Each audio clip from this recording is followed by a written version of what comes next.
Put your hands together and rub your palms slowly for a count of 5.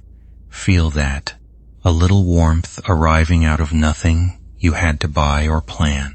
You just made heat out of movement, and you did it without technique, without effort, and without meaning to. Now, try it the other way around. Hold your hand still and wait for that warmth to gather itself back up and give you a push. Wait for the heat in your palms to turn back into motion and slide your hands apart on its own. It will not happen tonight. It will not happen if you sit there for 1,000 years. However, and this is the quietly astonishing part, nothing forbids it. Every rule that governs the individual particles inside your hands works perfectly well running backwards. Film 2 molecules colliding, and the film makes just as much sense played in reverse. The unrubbing breaks no law that anyone has ever managed to write down. It simply never happens. That gap between what is permitted and what actually occurs is the whole subject of tonight. It is where the direction of time comes from. It is why engines waste fuel, why coffee cools, and why you had to eat something today. We will go slowly. From a man watching cannon barrels being drilled in Munich, to a young engineer whose only book almost nobody read, to a word invented in 1865, to an imaginary doorkeeper made of nothing but attention. You do not need to follow all of it. You are welcome to fall asleep anywhere along the way. Nothing here needs you awake. Let's begin. Chapter 1. Begin with the wrong answer, because it was a good wrong answer, and the people who believed it were not fools. If you want to know what heat is, the first thing you notice is that it behaves like a liquid. It pours. It leaves the hot thing and enters the cold thing, always in that direction, never the other, and it keeps going until the two are level. Exactly the way water settles between two connected tanks. Drop a warm stone into cool water, and you can feel that something has moved. Something departed the stone. Something arrived in the water. So for most of the 1700s, careful people said the obvious thing. Heat is a substance, not an ordinary one. It has no weight anyone can detect on a balance, and you cannot see it or hold it. But it is a real material fluid all the same, and it soaks through iron and glass and skin the way water soaks through sand. They gave it a name, caloric, and caloric worked. That is the part usually left out of the story.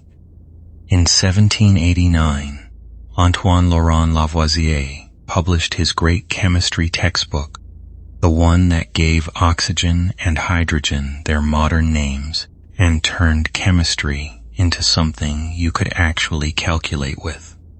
In his table of the simple substances, the things he believed could not be broken down. Any further, he listed caloric, right there beside light, beside oxygen. The most rigorous chemist alive put an invisible weightless fluid on his list of elements, and he had reasons. The fluid picture explained why heat spreads out and stops. It explained why two objects left alone eventually agree on a temperature.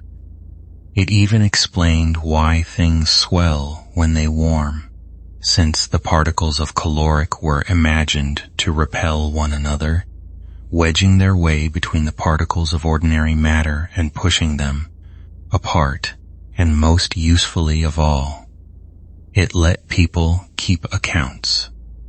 You could measure how much of this fluid a substance would soak up, and the numbers came out consistent, and the consistency felt like proof. You can let your shoulders drop a little here. There is nothing to keep hold of yet. This is only the setting. Now go to Munich, to the arsenal, in 1798. There is a man there called Benjamin Thompson, and he is supervising the boring of cannon. He was born in Woburn, Massachusetts, in 1753, took the losing side in the American War, left for Europe, and rose so far in the service of the Elector of Bavaria that he was eventually made a count. He chose the title Rumford after the New Hampshire town where he had once lived, so you will hear him called Count Rumford, same man. His job in Munich involves horses walking in a circle, turning a steel bit that grinds its way down the inside of a solid brass cylinder to make the barrel, and what he notices is not subtle. The brass comes off hot, the shavings are hot, the tool is hot, everything is hot, and it stays hot for as long as the horses keep walking.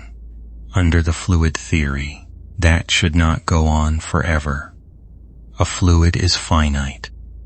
If heat is a substance squeezed out of the brass by the grinding, then the brass has only so much to give, and eventually the supply runs low. A cup only pours so long, so Thomson runs the experiment properly. He deliberately uses a blunt borer, one so dull it barely cuts, so that almost no shavings are produced at all. If heat is being pressed out of the metal, less metal disturbed should mean less heat. Instead, the heat comes just as freely.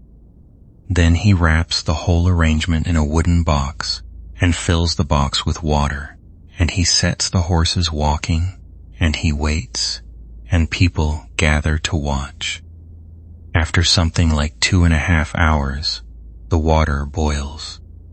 He writes about the astonishment on the faces of the people standing around, and you can hear him enjoying it across 2 centuries. Water brought to a boil without any fire at all. No coal, no flame, nothing burning anywhere. Only a blunt tool turning in brass, and 2 tired horses. His conclusion is written down plainly. Anything which an isolated body can go on supplying without limit cannot possibly be a material substance. The heat did not run out because there was nothing there to run out. Heat is not a thing that is stored and poured. Heat is motion. He even checks the obvious objection. If the grinding had somehow damaged the metal, squeezing the caloric out of it, then the shavings should now be different from ordinary brass, less able to hold heat than before. He tests them. They behave exactly like any other brass. Nothing has been removed. There is a similar story about Humphrey Davy rubbing 2 blocks of ice together and melting them, which is often told as the final blow to the fluid theory. It is worth saying honestly that historians of science have picked that experiment apart, and it is doubtful whether it could have worked as described in the conditions he described. The Munich cannon stands up much better, and here is the thing that surprises people. Even after Munich, the fluid theory did not die. It went on being used for another half-century by serious people doing excellent work, because for most everyday purposes, it still gave the right answers. We will meet a young Frenchman in a few minutes who believed in caloric completely and who used it to derive one of the deepest results in all of physics, and who was right anyway. Wrong pictures can carry correct arithmetic a very long way.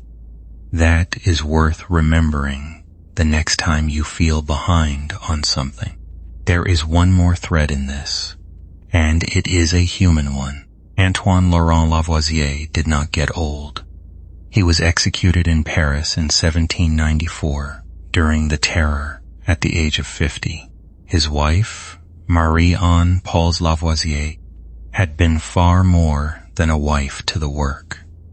She translated English chemistry so he could read it. She argued with the ideas she was translating.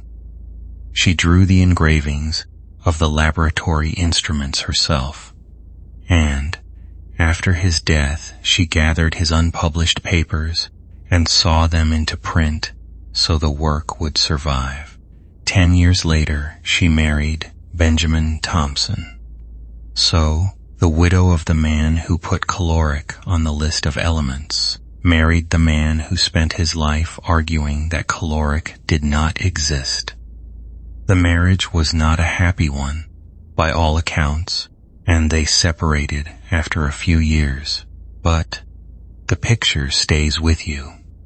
Two halves of an argument, sitting across a table from each other in Paris, passing the salt. That is where the subject starts, not with equations, with an invisible fluid that made beautiful sense and a blunt tool in a brass tube that would not stop giving heat away. Everything after this is the slow work of finding out what motion has to do with warmth, but there is no hurry about it. The horses in Munich stopped walking a long time ago. The water in the box cooled down and was poured out, and the argument they started settled itself gently over decades, without anyone needing to stay awake for it. Chapter 2. Almost every confusion in this subject grows from one small root, and we can pull it up now gently while nothing much is at stake. Heat and temperature are not the same thing. They feel like the same thing. In ordinary speech, we use them interchangeably, and no harm comes of it. But they answer two different questions, and once you can hear the difference, a great many puzzles stop being puzzles. Here is the difference, as plainly as it can be put. Temperature tells you how vigorously the particles in something are jostling, on average. Heat tells you how much energy is actually moving from one place to another because of that difference in jostling. Temperature is a description of a state. Heat is a description of a journey. Think of a lit match and a warm bath. The flame of the match is somewhere around 600 degrees on the Celsius scale. The bath water might be 40. The match is enormously hotter. And yet, if you drop the whole burning match into the bath does not notice. The water temperature does not move in any way you could feel. All that ferocious jostling belongs to a tiny scrap of burning wood, and there is so little of it that the total energy involved is trivial next to a tub full of water that is merely pleasant. Temperature is about how hard. Amount is about how much. A single ember is intense and negligible at the same time. You have already met this, probably on a birthday. Hold a sparkler, and the little stars flying off it are burning at well over 1,000 degrees, hotter than molten iron, and they land on your hand, and you barely register them. Each spark is a speck. It carries almost nothing. It gives up its warmth to your skin in a fraction of a second, and there is simply not enough of it to matter. Meanwhile, a cup of tea at 90 degrees, far cooler than the spark, will scald you badly, because there is a great deal of it, and it keeps coming. So, when someone asks how much heat is in an object, the honest answer is slightly awkward. Strictly, heat is not stored in things at all. What a thing holds is energy. Heat is the name for that energy while it is crossing a boundary, driven by a difference in temperature. Heat is a verb pretending to be a noun. Now, why does anything have a temperature you can measure at all? Because of a rule so obvious that nobody bothered to state it for 200 years.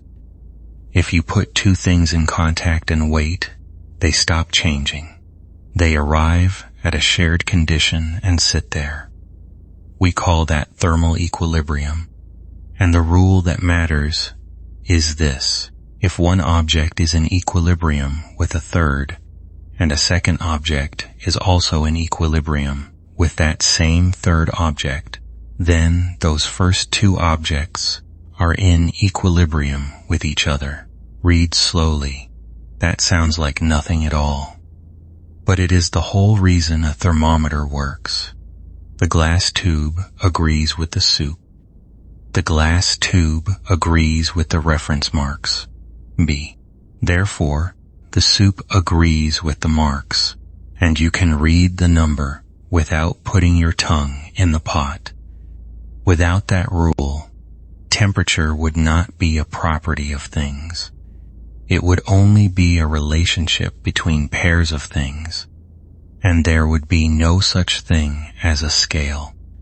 The rule was recognized so late, long after the first and second laws had been named and numbered, that there was no room left in front, so it was called the 0th law. The name is usually credited to Ralph Howard Fowler in the 1930s, a physicist tidying up a textbook and discovering that the foundations had never been laid. The instruments came long before the understanding. Around 1593, Galileo Galilei was playing with a glass bulb and a tube standing in water. Warm the bulb. The air inside expands. The water in the tube drops. Cool it. The water climbs. It responded to temperature, and it also responded to the weather. Since the tube was open to the air, so it was really measuring two things at once and telling you neither. Whether Galileo was truly first is argued over, and a physician named Santorio deserves credit for being among the first to put a scale on such a device and use it on patients. Sealing the tube fixed the weather problem. Then came the harder question of what the numbers should mean. In 1714, Daniel Gabriel Fahrenheit made a mercury thermometer good enough that two of his instruments would agree with each other, which had never reliably been true before. That is the real achievement, not the scale, the reproducibility. He anchored his 0 to a particular freezing mixture of ice, water, and salt, and set another reference near the temperature of the human body. And the scale that grew out of those choices is still on some of your appliances. Then in 1742, Anders Celsius proposed a scale divided into 100 steps between the freezing and boiling of water. And here is a small delight. His scale ran the other way round. 0 was boiling, 100 was freezing. Water got colder as the number went up.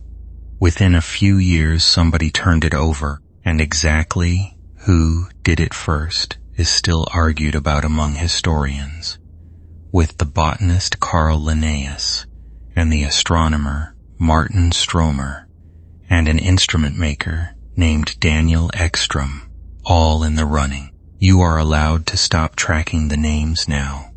They will not be tested. Let them go by like stations at night. One more thing, and it is the thing you can check with your own hand. Reach out and touch something metal near you. A door knob, a table leg, the frame of a lamp. Then touch something wooden. the metal feels colder. It has felt colder your whole life. They are the same temperature. They have been sitting in the same room all night, breathing the same air. The zeroth law guarantees they agreed with each other hours ago. What differs is how fast they take warmth from you. Metal conducts eagerly. It reaches into your fingertip and pulls heat away as quickly as your skin can supply it. And your nerves do not report temperature. They report the rate at which you are losing heat. Wood is a poor conductor, so it takes only a little from your hand. And then the surface right under your finger warms up, and the flow slows to almost nothing, and you call that warm. Your skin is not a thermometer. It is a flow meter. It has been misleading you politely since the day you were born. That is the route pulled up. Heat is the traffic, temperature is the pressure that drives it, and your hand only ever reports the traffic. Everything else we look at tonight sits on top of that one distinction. So it is a good thing to have settled early, while the room is still and there is nothing else you need to hold. Chapter 3. The science of heat did not come from philosophers wondering about the nature of warmth. It came from water in the bottom of a mine. Dig for coal or tin, and sooner or later you dig below the water table, and then the hole fills up, and everything stops. For centuries the answer was buckets and horses and men, which worked until the mine got deep, and then it did not work at all.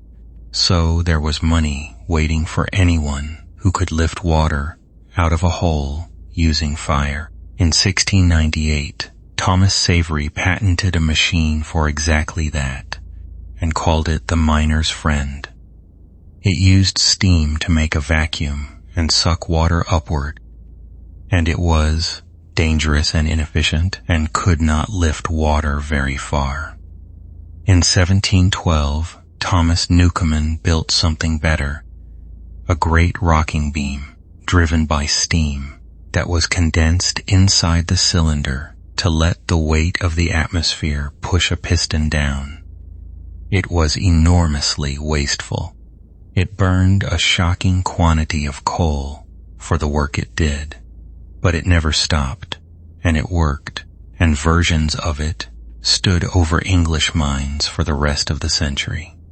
Then, in 1765, James Watt noticed that Newcomen's engine cooled its entire cylinder on every single stroke and then had to heat it up again, which is a little like emptying the oven every time you take out a loaf. He put the condensing somewhere else in a separate chamber kept permanently cold, and the coal consumption fell by something close to 3/4. Notice what has happened. Engines were built, improved, sold, and relied upon by an entire economy before anybody understood what heat actually was. The practice ran a long way ahead of the theory. It usually does, which raises the question that starts this part of the story. If Watt could make an engine 4 times better, could somebody make it 40 times better? Is there a limit to how much work you can get from a given quantity of fire? Or is it just a matter of being cleverer with the plumbing? Nobody knew. There was no reason to expect the answer to be interesting. The person who answered it was Nicolas Leonard Sadi Carnot. He was born in Paris in 1796, the son of Lazare Carnot, a mathematician and military engineer who had organized the armies of the French Republic and who named his boy after a medieval Persian poet. Sadi trained as an engineer, served without much distinction in the army, and watched with something between admiration and irritation, as Britain built better steam engines than France did. In 1824, at 28 years old, he published a small book called Reflections on the Motive Power of Fire. Around 600 copies were printed. It sold poorly. Almost nobody in physics read it at the time, and the man who wrote it died believing it had failed. It is one of the most remarkable things ever written about the physical world. Carnot asked his question in the most general way possible. Forget steam. Forget pistons and valves and the particular tricks of any one workshop.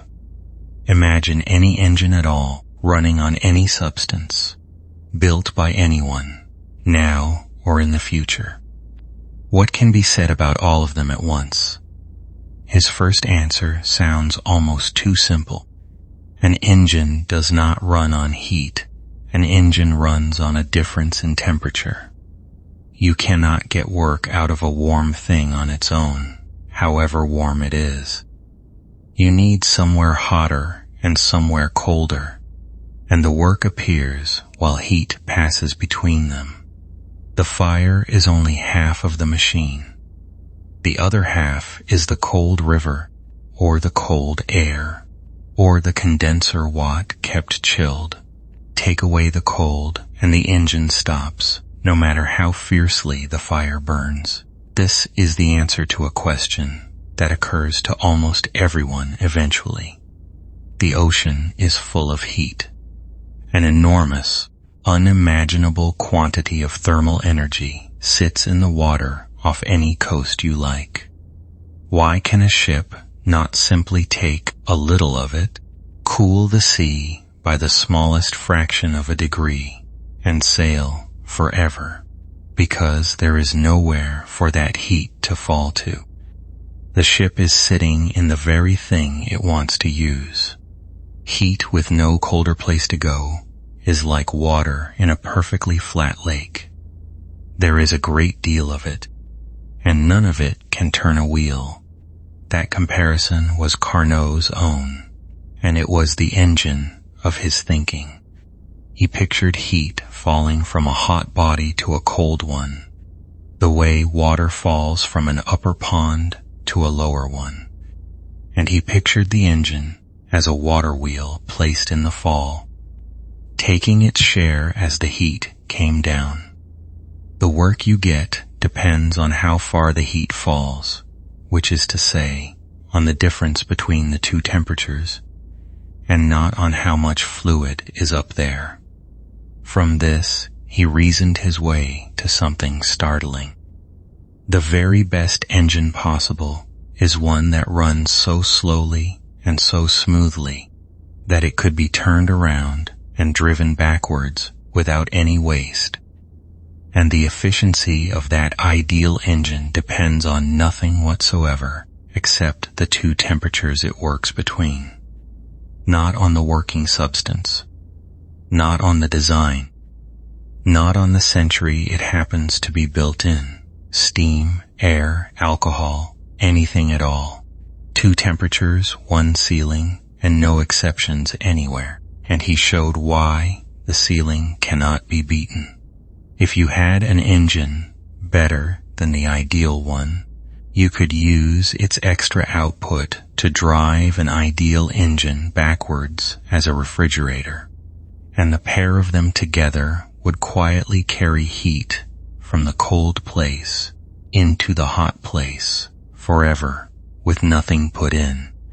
Everyone who has ever lived knows in their bones that this does not happen. Carnot turned that shared intuition into a limit with a number attached. Ret for a moment, because you have just been handed the ceiling of every engine that will ever be built, and it is late, and you do not have to do anything with it. Let it sit. Now the honest part, Carnot's picture was wrong. He believed in caloric. He believed the heat that entered the engine at the top came out at the bottom entirely undiminished, the way water leaves a mill wheel without any water having been destroyed. That is not what happens. Some of the heat genuinely becomes work, and the amount arriving at the cold end is less than the amount that left the hot end. His water wheel leaks, and the leak is the whole point, and yet his conclusion survived the correction almost untouched. When the picture was repaired, decades later, the ceiling he had found turned out to be exactly right. There is a footnote to this that always moves me. Among his private papers, unpublished in his lifetime, Carnot had begun to doubt caloric on his own. He had written that heat is nothing but motive power that has changed its form, and he had even worked out a rough number for how much work a given quantity of heat should be worth. He was finding his own way toward the answer. Alone, in notes nobody read. He did not get to finish. In 1832, at 36, he caught cholera during an epidemic in Paris and died within a day or so. Because of the infection, his belongings were burned as a precaution, and most of his papers went with them. What survives is that one small book and a handful of pages. 2 years later, an engineer named Benoit Paul-Émile Clapeyron took the book, restated its argument in the mathematics of the day, and drew the diagrams that made it teachable. That version traveled. Years afterward, a young William Thomson went hunting through the bookshops of Paris for a copy of the original, and could not find one anywhere. So the deepest idea in the science of heat spent a decade sitting quietly on shelves, unread, complete, and patient. It had nowhere to be. It simply waited for someone to come by, the way a book on a shelf in a dark room is waiting for nothing at all tonight. Chapter 4. While that book sat on its shelf, the repair it needed was being assembled by 3 people who had almost nothing in common and who did not at first know about each other. The first is a young German ship's doctor named Julius Robert von Meyer, and his evidence is a color. In 1840, he sails to the Dutch East Indies as the physician on a merchant vessel. Medicine at the time still involves a good deal of bleeding, and in Java, he opens veins as he has done at home, and the blood that comes out is wrong. It is too red. Venous blood, the blood returning to the lungs, should be dark. In the tropics, it is coming out nearly as bright as the blood in an artery. He works out why, and the reasoning is lovely. Your body burns fuel partly to keep you warm. In a hot climate, you need much less warming, so you burn less, so you take less oxygen out of the blood as it goes around, so the blood comes back, still carrying most of what it left with. Still bright, then he takes a step that a ship's doctor had no business taking. If the food you eat is being spent on heat, and the same food is also spent on lifting and walking and rowing, then heat and work must be the same currency in different clothes. There must be a fixed rate of exchange between them, everywhere, always. He published this in 1842, along with a first estimate of that rate, worked out from measurements of how much heat gas absorbs when you let it expand. The physics establishment ignored him, and some of it laughed at him.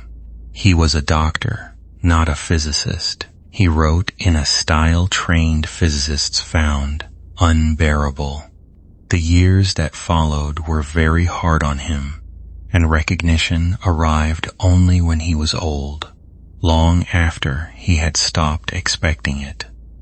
The second person is James Prescott Joule, the son of a brewer in Salford, near Manchester. He never held a university post. He worked in and around the family brewery, which is exactly the right training, because a brewery is a place where you learn that if your thermometer is off by a little, everything is ruined. Joule was an obsessive measurer.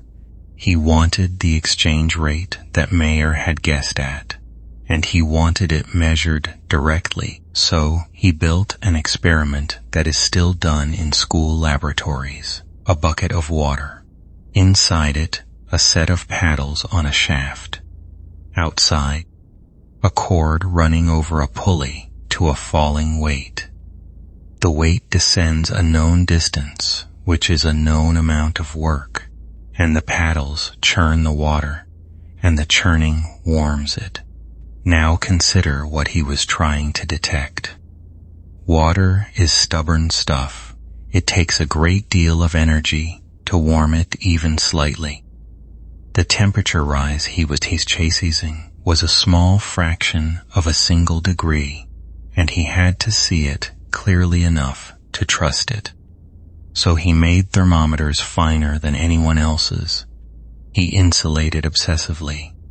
He ran the weights up and down again and again, and he corrected for the heat leaking in from the room and from his own body, standing beside the apparatus, and out came a number.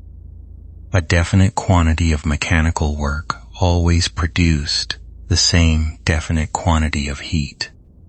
A little over 4 units of work for every unit of heat in the modern accounting, and the unit of energy now carries his name.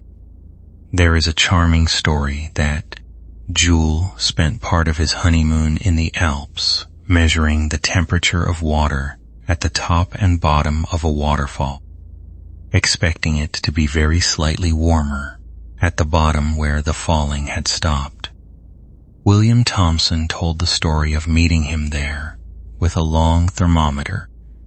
It may well have been polished in the telling, and the effect he was after would have been almost impossible to separate from the spray and the air.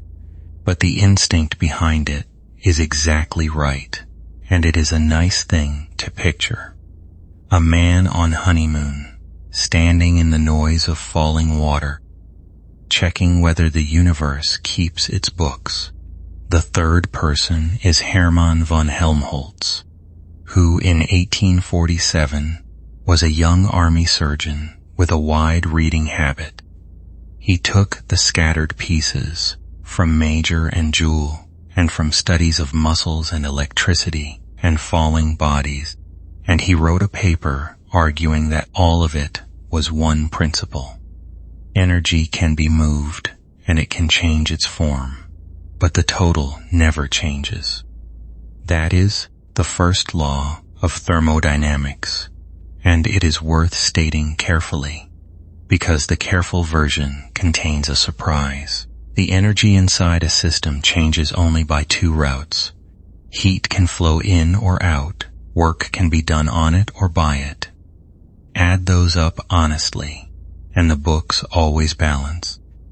Nothing is ever created. Nothing is ever destroyed. It is the reason patent offices around the world will not look at a machine that runs forever with nothing put in. The claim is not that such a machine would be difficult to build. The claim is that the accounts would not balance. And in 180 years of increasingly delicate measurement, the accounts have always balanced. There is a beautiful reason why they do, found much later. In 1918, the mathematician Emmy Noether proved that every conservation law in physics comes from a symmetry, from something about the universe that does not change when you shift your point of view. Momentum is conserved because the laws are the same over here as over there. and energy is conserved because the laws are the same today as they were yesterday and will be tomorrow. The permanence of the rules is the reason there is any bookkeeping at all. You may let that be the last thing you actively think about, if you like.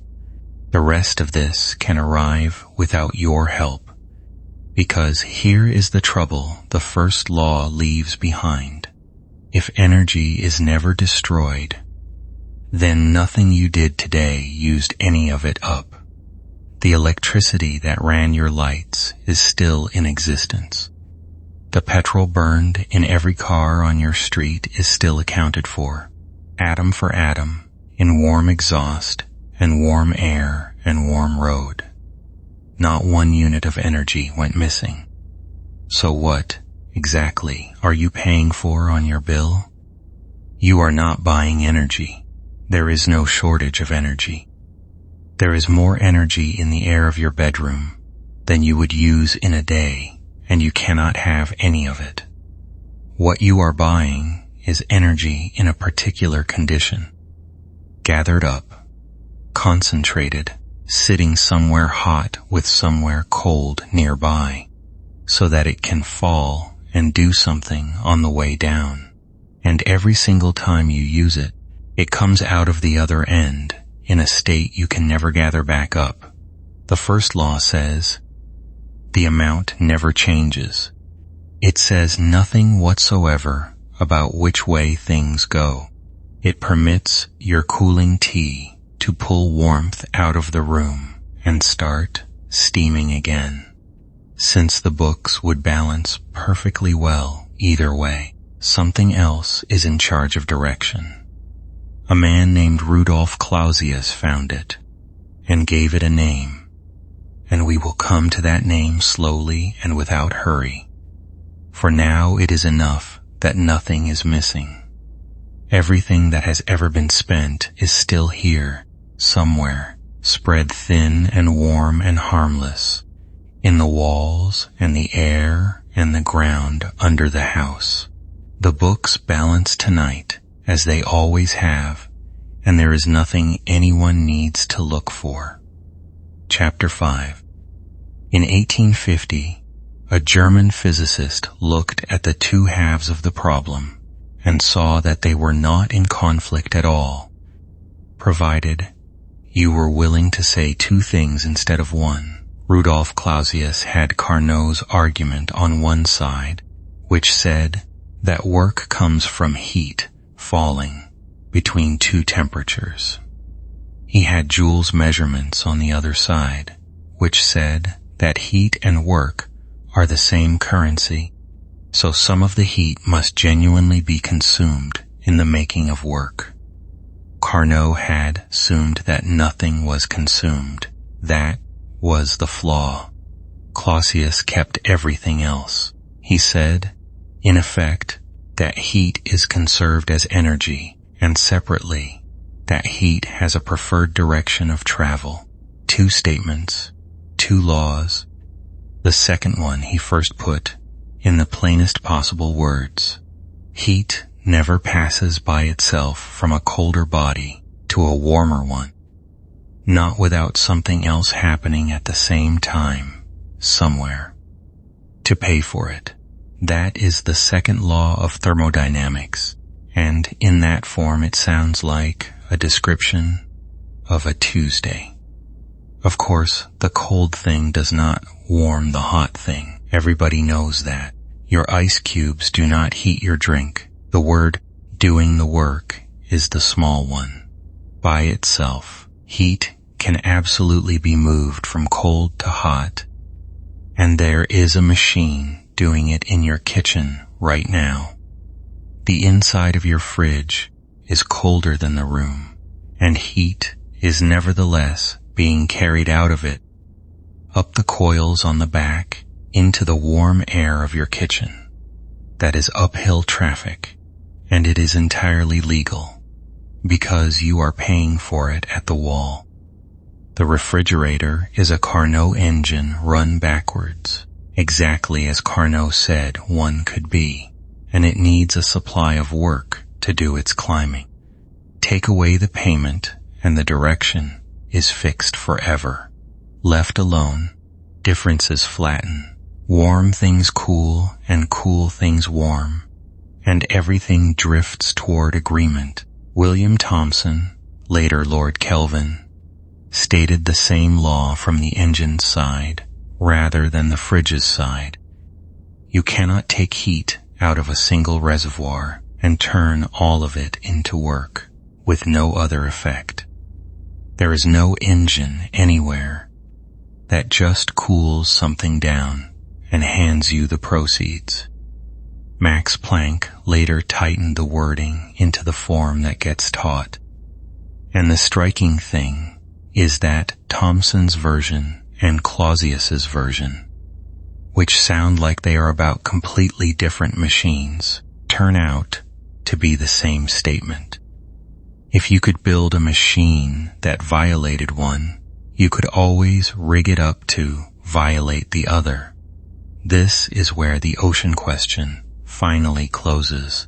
Earlier we asked why a ship cannot power itself by cooling the sea underneath it by 1,000th of a degree. The first law had no objection at all. The energy is there, and the books would balance beautifully. Thomson's statement is the objection. That machine takes heat from one reservoir and turns it entirely into work, with nothing else changed anywhere. The ocean is not too cold, and the energy is not too small. The transaction is the wrong shape. Now, for 15 years, that was where things stood. Two laws, both stated in words, both obviously true, and no single quantity connecting them. Then, in 1865, Clausius did something quiet and enormous. He decided the second law needed a number. Here is what he noticed. When a quantity of heat leaves a hot object, the significance of that loss depends on how hot the object already is. Taking a certain amount of warmth away from a furnace barely disturbs it. Taking the same amount away from a nearly frozen room changes it considerably. So he built a bookkeeping quantity by dividing the heat that moves by the temperature at which it moves, counting from absolute zero. Watch what that division does, because this is the whole machinery of the universe in one small piece of arithmetic. Heat leaves a hot body. The hot body's count goes down by the heat divided by a large temperature, so it goes down a little. The very same heat arrives at a cold body. The cold body's account goes up by that same heat divided by a small temperature, so it goes up a lot. Add the two together and the total has increased every time, automatically, simply because dividing by a smaller number gives a bigger answer. Divermis the flow and the total would decrease, which is precisely the thing that never happens. So the direction of time falls out of a fraction, not from any force, not from any push, from the fact that the same warmth means more to a cold thing than to a hot one. He needed a name for the new quantity, and he chose it with care. He took the Greek word for transformation and shaped it so that it would sound like the word energy, because he wanted the two to stand side by side in the language as they do in the physics, entropy. Then he wrote the two laws together in a single pair of sentences, which are probably the most quoted lines in the history of the subject. The energy of the world is constant. The entropy of the world tends toward a maximum. Take a slow breath here. You have just been given the sentence that everything else tonight hangs from, and there is nothing you have to do with it on glee. It will still be true when you wake up. What it means in ordinary terms is that the universe has a running total that only ever goes one way. You can lower the entropy of any small corner you like, and we do it constantly. A freezer lowers it. A living body lowers it. A factory making a smooth glass lens lowers it. But every one of those local decreases is paid for by a larger increase somewhere just outside in warm coils and warm exhaust and warm bodies. And the sum always comes out positive. This is what gives you the ability to tell a film from its own reverse. Watch a cup fall and shatter. Watch it, in reverse, assemble itself off the floor and leap into a hand. You know instantly which is real, and you have never once needed an equation to know it. What you are detecting is entropy going the wrong way. Your certainty about the past and the future, the whole feeling of time having a grain to it, is that fraction applied to the world over and over all day. Arthur Stanley Eddington wrote in 1928 that the second law holds what he called the supreme position among the laws of nature. His argument was blunt. If your theory disagrees with observation, well, observations are sometimes wrong. If it disagrees with the equations of electricity and magnetism, so much the worse for those equations. But if your theory is found to be against the second law, he said, there is nothing for it but to collapse in deepest humiliation. He was being funny, and he was not exaggerating by much. In every corner of physics where things have been overturned, the second law has stayed where it is. There is one more thing to say, and it is a reassurance rather than a warning. Everything we have said so far has been about bulk. Hot bodies, cold bodies, engines, fridges. Nothing yet about atoms. Clausius gave the world a rule that works perfectly and did not explain why the rule is true. That explanation came from a man in Vienna, and it is gentler than the law it explains. But that is for later. For now the room is cooling by a fraction of a degree, as it does every night, and the total is going quietly up, and none of it requires your attention. Chapter 6. The man in Vienna was Ludwig Boltzmann, born there in 1844, and what he wanted to know was why. Clausius had given the world a rule that worked. Entropy goes up. Fine. But a rule that works and cannot be explained sits uncomfortably in physics, like a door in a house that only opens one way, and nobody can say what the hinge is made of. Where does the one-wayness come from? The portals do not know about it. Nothing at the bottom of the world is pushing in a preferred direction. Boltzmann's answer is that the second law is not a law of physics in the way the others are. It is a law of counting. To see it, you have to separate two ideas that ordinary language jams together. Take 100 coins and throw them on a table. The particular pattern that lands, this coin heads, that one tails, the one by the edge heads, is one specific arrangement out of an enormous number of possible arrangements, and every single one of those arrangements is exactly as likely as every other. There is nothing special about all 100 coming up heads. That precise pattern is no rarer than any other precise pattern. But you do not look at the table and see a precise pattern. You see a summary. You see roughly half and half, and that is where the asymmetry lives. There is exactly one arrangement that counts as all heads. There are more arrangements than you could write down in a lifetime that count as roughly half and half. The summary you are looking at is not one thing. It is a category, and the categories are wildly different sizes. Boltzmann gave these two ideas names: the precise arrangement of every particle, every position, and every velocity he called a microstate. The summary you can actually observe, the temperature and the pressure, and where things roughly are, he called a macrostate.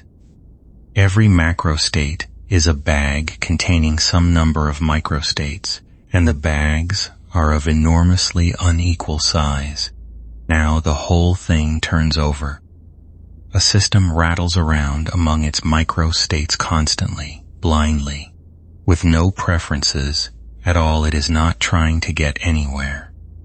But since the bags are unequal, it spends almost all of its time in the biggest bag, simply because that is where nearly all the microstates are.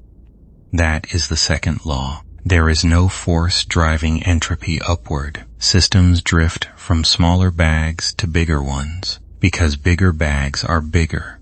Boltzmann then made this exact. Entropy, he said, is proportional to the logarithm of the number of microstates in the bag. That statement is carved on his tombstone in the Central Cemetery in Vienna in symbols above his name. The logarithm is there for a homely reason worth a moment. If you put two systems side by side, the number of ways they can jointly be arranged is the product of their separate numbers. Since each arrangement of one can go with each arrangement of the other, but we want entropy to behave like a quantity you can add up, the way you add masses. Taking a logarithm turns multiplication into addition, so the count becomes something you can total. That is the only reason it is there. Let your attention loosen here if it wants to. The counting will carry on without being watched. Now, the numbers involved are not ordinary numbers, and this is where the second law stops being a tendency and starts being a certainty.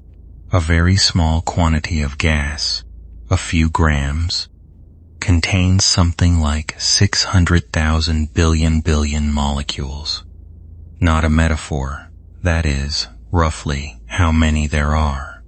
Each one has a position and a speed, and the number of ways to arrange them all is a number whose written form would fill books. So when we say that the air in your room will not spontaneously gather itself into one corner and leave you gasping, we are not saying it is forbidden.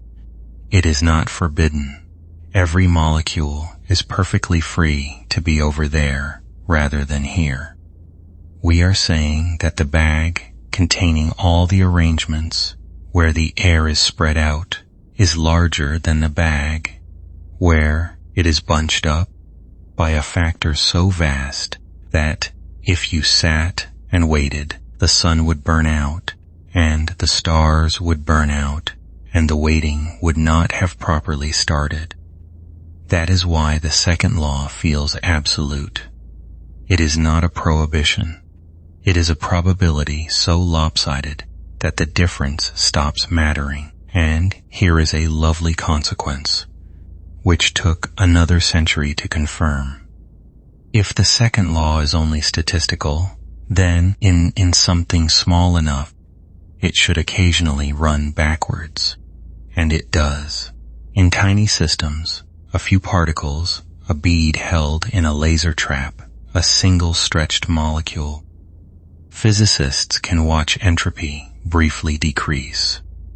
There are precise mathematical relations describing how often such reversals happen and how the odds fall away as the system gets bigger. The law does not break.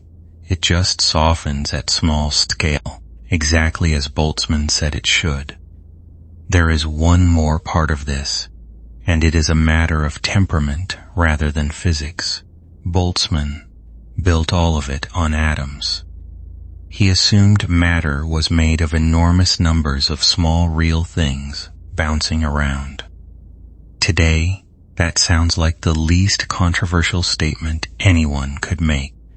In his lifetime, it was not. A well-regarded group of physicists and chemists, among them Ernst Mach and Wilhelm Ostwald, regarded atoms as an unnecessary fiction, a bookkeeping device with no claim to being real, and they said so with force.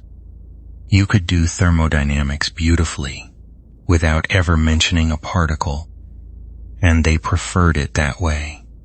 So Boltzmann spent decades arguing for the reality of things nobody could see, using statistics that many of his colleagues considered a strange and slippery thing to bring into physics.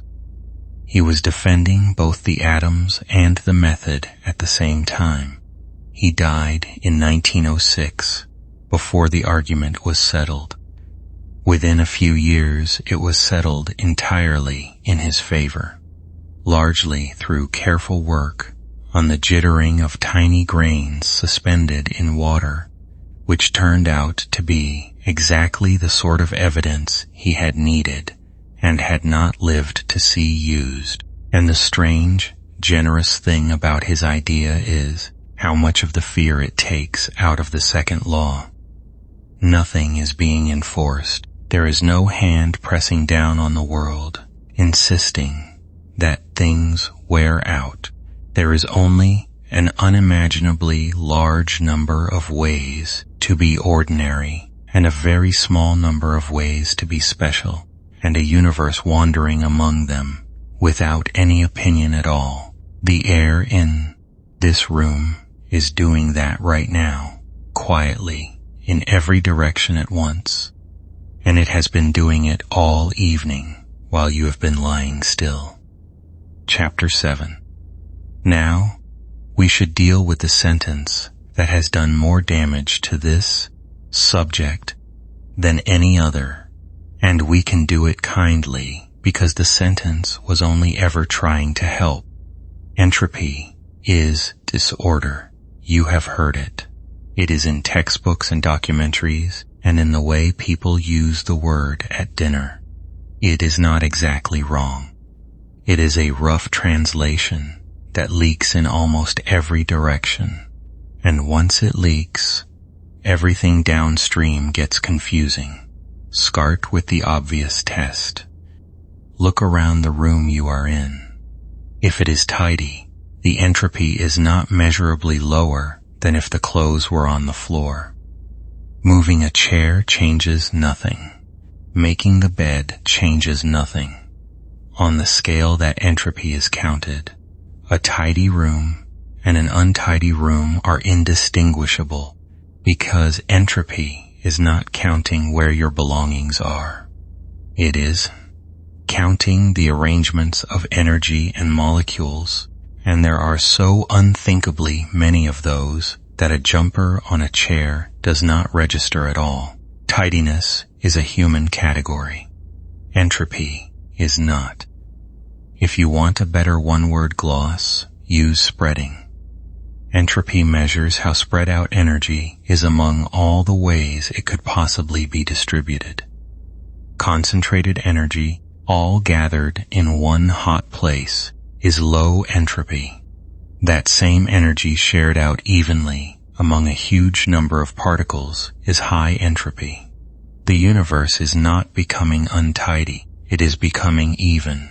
Now, the example that makes it click, and it is sitting in your freezer. Water freezing into ice is the most obvious ordering process in ordinary life. A liquid, where molecules tumble past one another in every direction, becomes a crystal where every molecule sits in a repeating lattice at a fixed angle to its neighbors. The entropy of that water goes down, straightforwardly, measurably down. So does the second law, break in the freezer? No. And the reason is worth going slowly over because it is the same reason for every apparent exception you will ever meet. When water freezes, it gives off heat. A surprising amount of it. Every molecule settling into the lattice releases the energy it had been carrying, and that energy leaves the ice and goes into the surroundings, into the freezer's coils, and eventually into your kitchen. The water's entropy falls. The kitchen's entropy rises, and the rise is always larger than the fall. That is not a coincidence of the freezer. It is arithmetic. Freezing only happens spontaneously below a certain temperature, and below that temperature, the heat released is worth more entropy to the surroundings than the ordering costs the water. Above it, the trade fails and the ice melts instead. The same rule decides both directions. It has no preference for order or disorder. It only ever adds up the total. So the snowflake forming in a cloud tonight, with its 6 arms and its impossible symmetry, is not defying anything. It is the most law-abiding object in the sky. It is order, locally, purchased honestly, with warmth paid out into the air around it. This is the point where the word closed becomes the most important word in the subject. The second law says, the entropy of an isolated system never decreases. Isolated means nothing goes in or out. No heat, no matter, no light. Almost nothing you will ever encounter is isolated. Your body is not. Your house is not. The earth is emphatically not, since it sits in the sunshine of a star and radiates heat into the dark all night. Every time somebody says that something breaks the second law, the answer is almost always the same, and it is not clever. You have drawn the boundary too small. Widen it until you have included whatever is paying, and the total goes up again. You can stop holding on now. Nothing new is being built here, only something old being cleared away, and it is perfectly safe to drift. There is a stranger example. In case the ice felt too neat, pour oil into water and shake it. Wait. The oil gathers itself back together and floats up as one layer.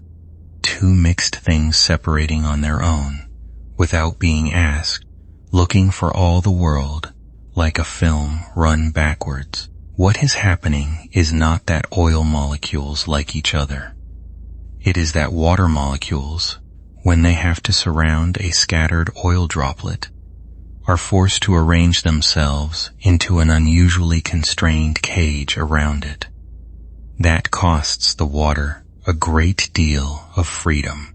Let the oil clump together, and the total surface goes down, and all those caged water molecules are released into ordinary tumbling. So the mixture separates, and the entropy of the whole goes up, because the entropy of the water goes up more than enough to cover it. Oil and water separate for the same reason. Gases spread out. It is all the same rule, and the rule was never about tidiness. That effect, incidentally, is a large part of why you have a body at all. The membranes around your cells hold together on exactly this principle. Oily molecules, crowded shoulder to shoulder because water prefers them out of the way. Your cells are held in shape by entropy, not against it, which raises the question everyone eventually asks, the one about life and whether it breaks the rule, and we are going to leave it standing for now. It deserves proper time, and it will get it at the end of the night. One last small correction, gently offered. The word entropy has escaped into ordinary language, and now means something like decay or chaos or the general tendency of things to fall apart. Companies decline into entropy. Relationships succumb to entropy. It is a nice metaphor, and it has almost nothing to do with what Clausius defined. His quantity is specific. It has units. It is heat divided by temperature, and it can be measured in a laboratory to several decimal places, and it cares nothing about your inbox. So, if the word has ever made you feel that the universe is quietly working against you, you can put that down. It is not a force of ruin. It is a counting rule about how energy shares itself out, and right now it is doing something rather gentle, which is spreading the warmth of your body evenly into the bed and the air, until you and the room are almost the same temperature, and neither of you has to do anything about it. Chapter 8. We come now to the deepest question in the subject, and we will not solve it because nobody has. But it is a good thing to lie in the dark with, and it is not a heavy thing at all. Here is the puzzle in its cleanest form. Every fundamental law we have works equally well in both directions of time. Take the laws of motion. Film 2 billiard balls colliding. Play the film backwards, and what you see is still a perfectly legal collision. Nothing looks wrong. The same is true of the equations describing electricity and light, and it is true of quantum mechanics as well. Run any of them backwards, and they do not complain. There is one small exception, and honesty requires mentioning it. In certain rare decays involving the weak nuclear force, physicists have found a genuine slight asymmetry between forwards and backwards. It is real, and it is measured, and it is far too tiny and too specialized to have anything to do with why your coffee cools. So the puzzle stands. Underneath, everything is reversible. Above, nothing is. Cups break and do not unbreak. Smoke leaves the chimney and never returns to it. Where does the difference come from? Boltzmann's answer was the counting argument from earlier. Systems drift toward bigger bags, and in 1876, his colleague Joseph Loschmidt pointed out, politely and devastatingly, that the argument proves too much. Loschmidt's objection goes like this. Take any process where entropy increases, a gas spreading through a room, say. Now imagine reaching in and reversing the velocity of every single molecule at once, turning each one exactly around. Since the laws are reversible, the gas would retrace its steps precisely and gather itself back into the corner it came from. Entropy would fall, and nothing illegal would have happened at any point. So, you cannot get one-way behavior out of two-way laws by logic alone. The one-wayness has to come from somewhere else. Boltzmann's reply was that such reversed states exist, but are so extraordinarily rare among all possible states that you would never find one by accident. Which is true, and which is a good answer, and which is not quite the whole answer. Then, in 1890, Henri Poincaré proved something that made it harder still. A closed system with finite energy, left alone for long enough, will eventually return arbitrarily close to any state it has been in before. Not approximately, arbitrarily close. Everything comes back around, given time. A young mathematician named Ernst Zermelo used this against Boltzmann directly. If everything recurs, then entropy must eventually come down again, so it cannot be a law that it always goes up. Boltzmann's answer was to ask how long you would have to wait, and the answer is a length of time that makes the age of the universe look like nothing at all. For a room full of air, the recurrence time is a number with more digits in it than there are particles in the visible universe. It is true, and it is completely irrelevant to anything that will ever be observed. The theorem holds. It just holds on a time scale where the words wait and eventually stop having any ordinary meaning. But here is the part that survives all of that, and it is the genuinely strange bit. Take the counting argument seriously and apply it to right now. This moment, whatever it contains, is a state of fairly low entropy compared to what it could be. The statistics say that from here, entropy will very probably be higher a minute from now. Perfectly correct. However, the statistics are symmetrical. Applied backwards, they say with equal confidence that entropy was probably higher a minute ago as well, which is nonsense. A minute ago, the room was tidier than that, not messier. You have memories. There are photographs. There are fossils and tree rings and light from distant galaxies. And every one of those is a record of a past with lower entropy than now. So, probability alone cannot give you a direction. Something has to be added. What gets added is a statement about the beginning. The universe, roughly 13.5 billion years ago, was in a state of extraordinarily low entropy. Not moderately low, fantastically, exquisitely low. And everything that has happened since, all of it, is that initial condition slowly unwinding. Philosophers call this the past hypothesis. It is not a law of physics. It is an extra fact about how things happen to start, laid on top of the laws, and everything about the direction of time follows from it.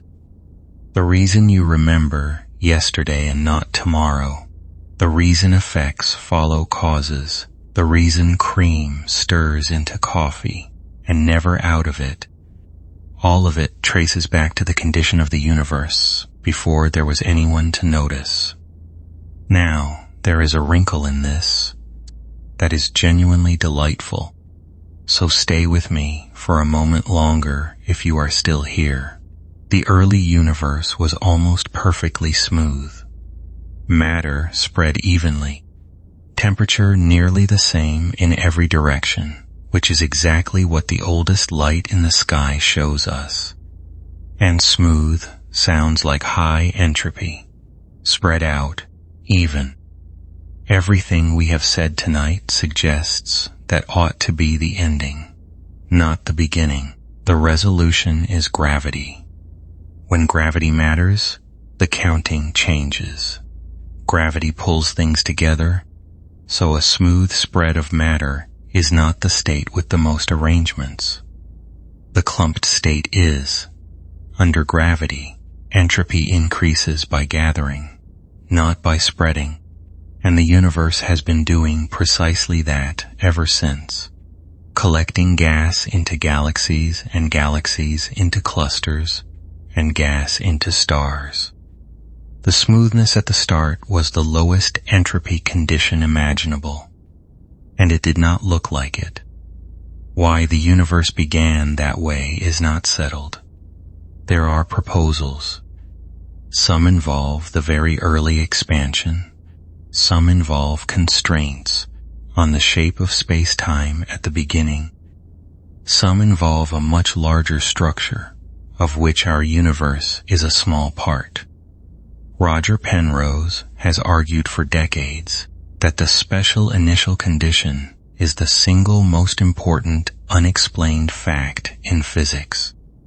None of the proposals has become the accepted answer, and it is entirely honest to say that we do not know. Let that be a comfortable thing rather than an unfinished one. You are allowed to sleep with an open question in the room, because whatever the reason, the shape of it reaches all the way down to you. The fact that you can remember your day and cannot remember tomorrow is not a fact about your brain. It is the same fact as the coffee cooling. Memories are records. Records are order, and order was only available because the world started out with an almost unbelievable supply of it. You are running on that supply now. So is the tree outside, and the star it grew under, and every cooling cup that has ever sat on a table. It has lasted 13 billion years. It is nowhere close to spent, and it will still be there in the morning. Chapter 9. After all that, let us come back down to the bed you are lying in, because there is a small mystery there worth solving. A blanket has no heat of its own. It has been lying folded in a cupboard all day, at exactly room temperature, and it will still be at room temperature when you put it over you. It contains no warmth, it cannot give you any, and yet it works reliably every night of your life. To understand why, you need the 3 ways heat gets from one place to another. There are only 3, and once you know them, you will start seeing them everywhere. The first is conduction. This is heat traveling through a material without the material itself going anywhere. Picture a long line of people standing shoulder to shoulder, each one jiggling on the spot. Start one end jiggling harder, and the jiggling passes along. Each particle knocks into its neighbor, hands over some of its motion, and settles slightly. Nothing travels except the agitation. Some materials do this eagerly, and some do it badly, and the difference is mostly about how tightly connected the parts are. In metals, there is an extra trick, because metals contain electrons that are not tied to any particular atom and can wander freely through the whole structure, carrying energy with them at speed. That is why metals are good conductors of heat and also good conductors of electricity. And it is why the spoon in your tea heats up all the way to the handle. There is a beautiful exception. The best conductor of heat, known at ordinary temperatures, is diamond, which conducts nothing electrically at all. It manages it purely through the stiffness and regularity of its lattice, which carries vibrations superbly. A diamond feels cold to the touch for the same reason the doorknob does, only more so.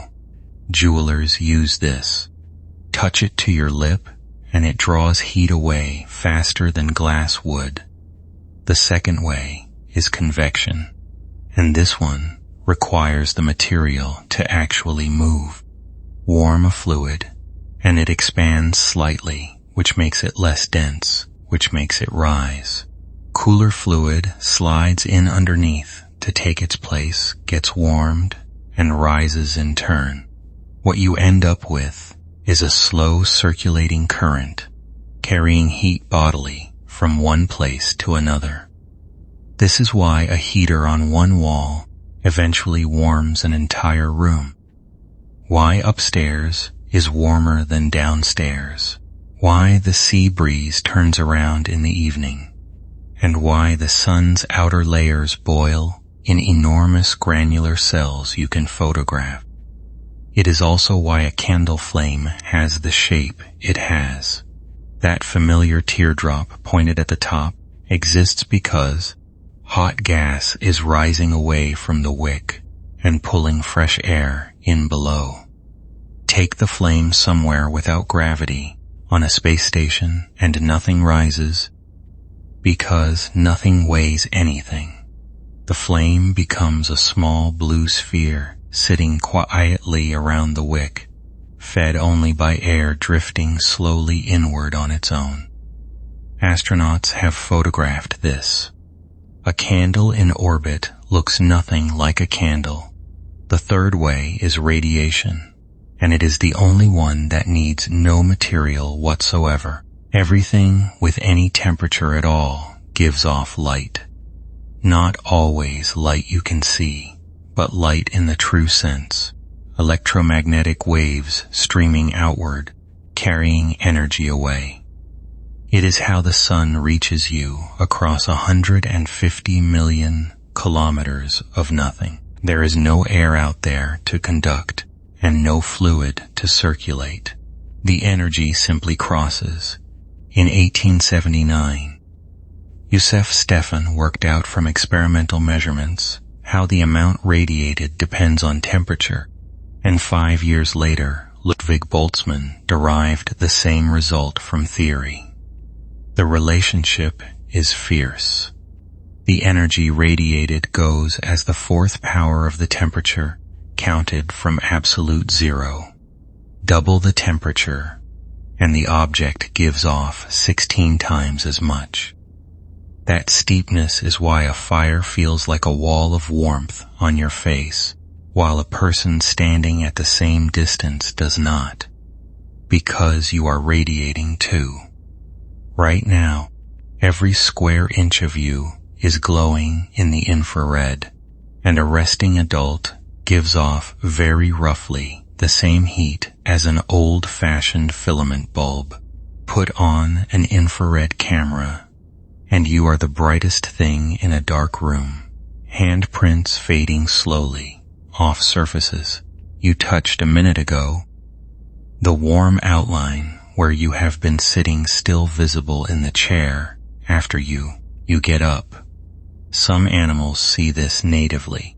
Pit vipers have organs between eye and nostril that detect infrared well enough to strike accurately at a warm mouse in complete darkness. They are, in a real sense, seeing heat. None of this needs learning. Let it sit in the background, the way the sound of a house settling does. Now, back to the blanket. Air is a poor conductor, genuinely bad at it.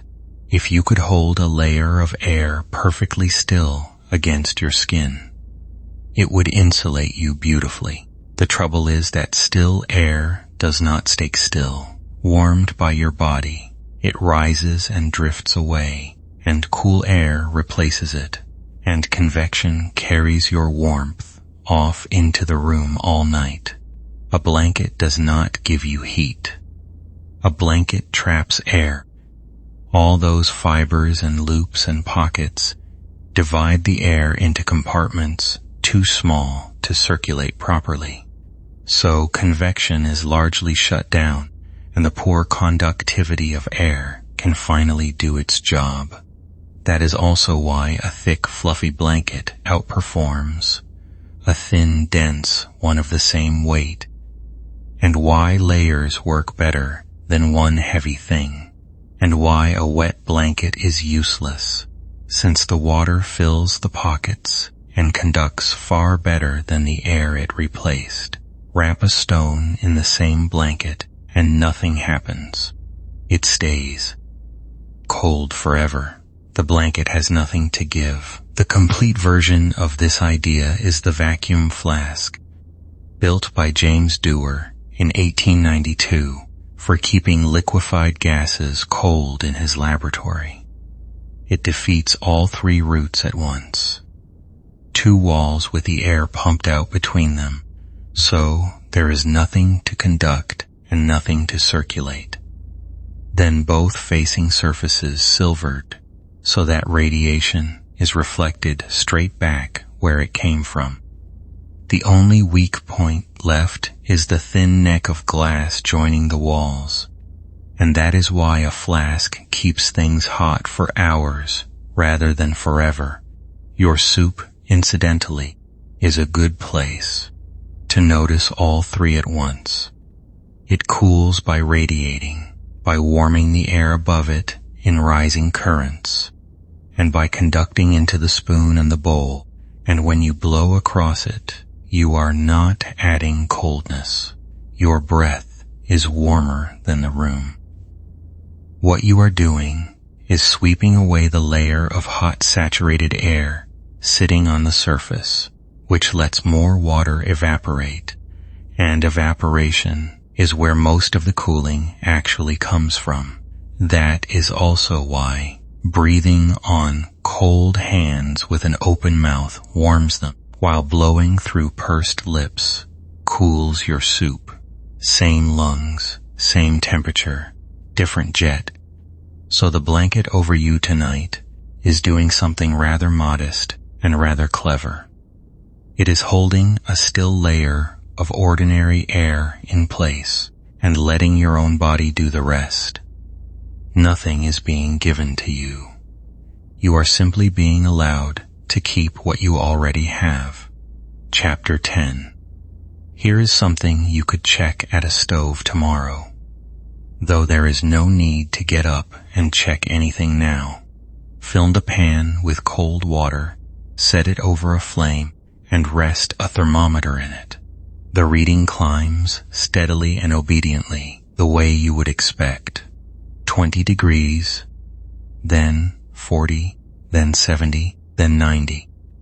It goes on climbing right up to 100 on the Celsius scale, and then it stops. Not slows, stops. The flame is still burning underneath. Energy is still pouring in at exactly the rate it was pouring in a moment ago. Turn the gas up as high as it will go, and the water boils harder, rolling and knocking against the sides of the pan, throwing steam across the kitchen. And the thermometer sits at 100 and does not move. You can turn the flame down to a bare flicker, just enough to keep it simmering, and the thermometer still says 100. The water has decided on a number, and it will not be argued with. All that extra heat is going somewhere. It is simply not going into temperature. The same thing happens at the other end. Put ice in a glass of water, and the mixture sits at 0 degrees no matter how warm the room is, no matter how long you leave it on the table. It will not budge off 0 while any ice remains. The moment the last sliver of ice disappears, the water starts warming again, immediately, as though somebody had lifted a hand off it. 2 flat places. One at the bottom, one at the top. Between them, the temperature climbs happily, and at each end it refuses. The man who worked out what was happening there was Joseph Black, teaching in Glasgow in the early 1760s, and his way into the problem was not a laboratory at all. It was the weather. Think about spring. Snow lies deep on a hillside all winter, and then the air warms, and the snow melts. But it melts slowly. It takes weeks. And Black asked the question that nobody had thought to ask, which is why weeks. If melting simply required the snow to arrive at 0 degrees, then the first genuinely warm morning ought to release the whole hillside at once. The entire snowpack is already sitting at 0.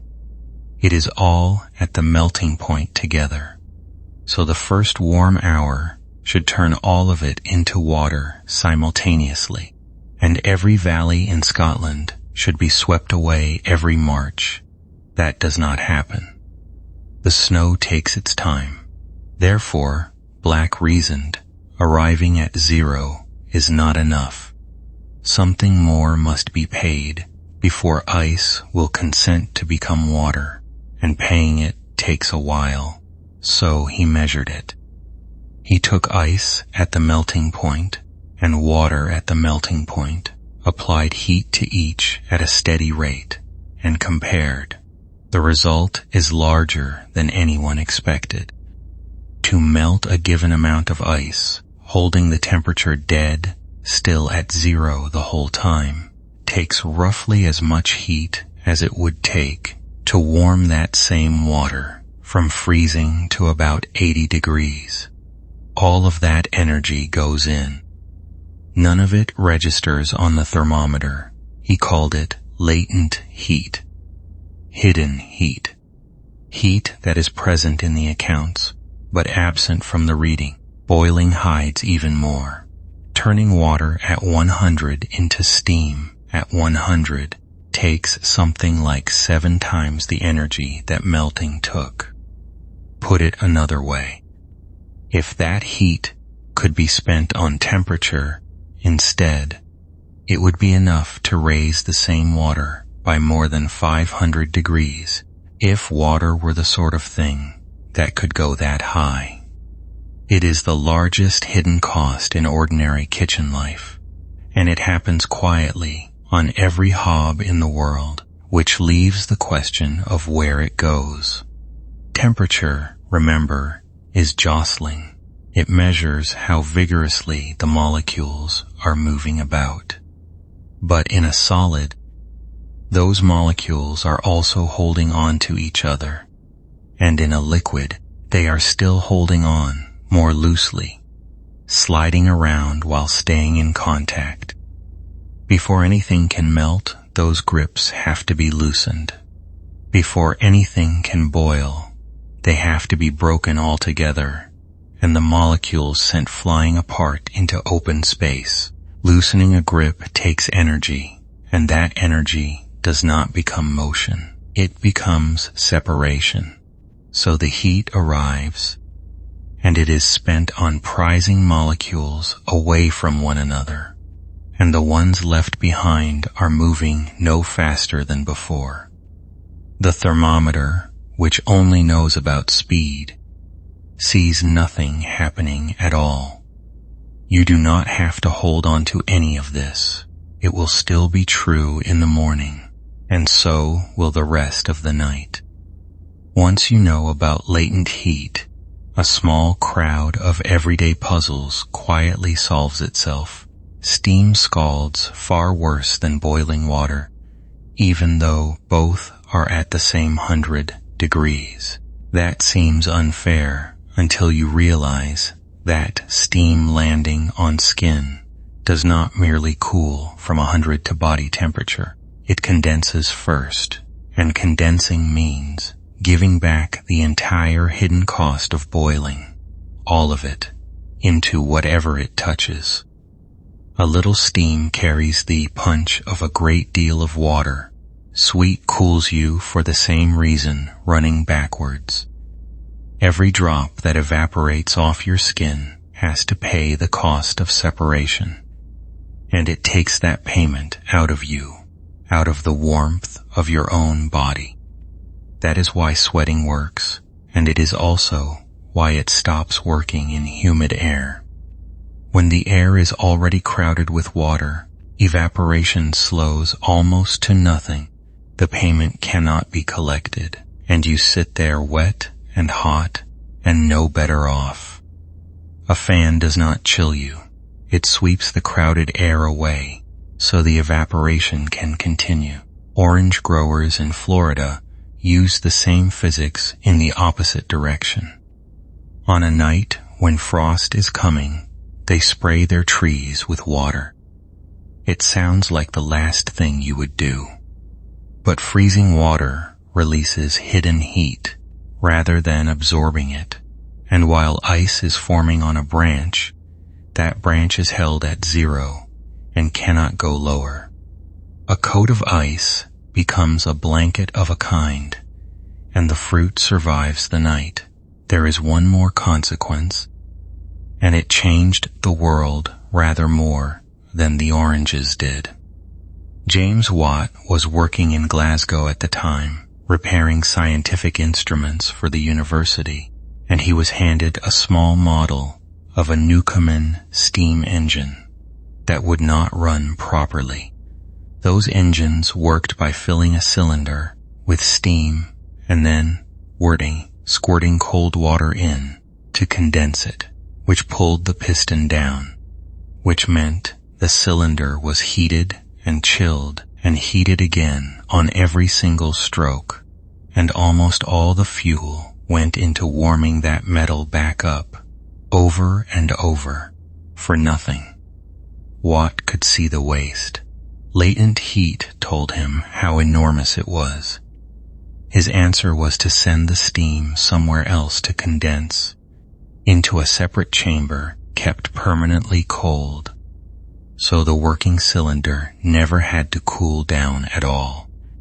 He said afterwards that Joseph Black's teaching had helped him see it, and historians have argued gently ever since about how much credit that deserves. Either way, the flat part of the boil turns out to be one of the more consequential silences in science. A thermometer sitting still at 100 while the fire roars underneath, and nobody noticing for centuries that the stillness was the interesting part.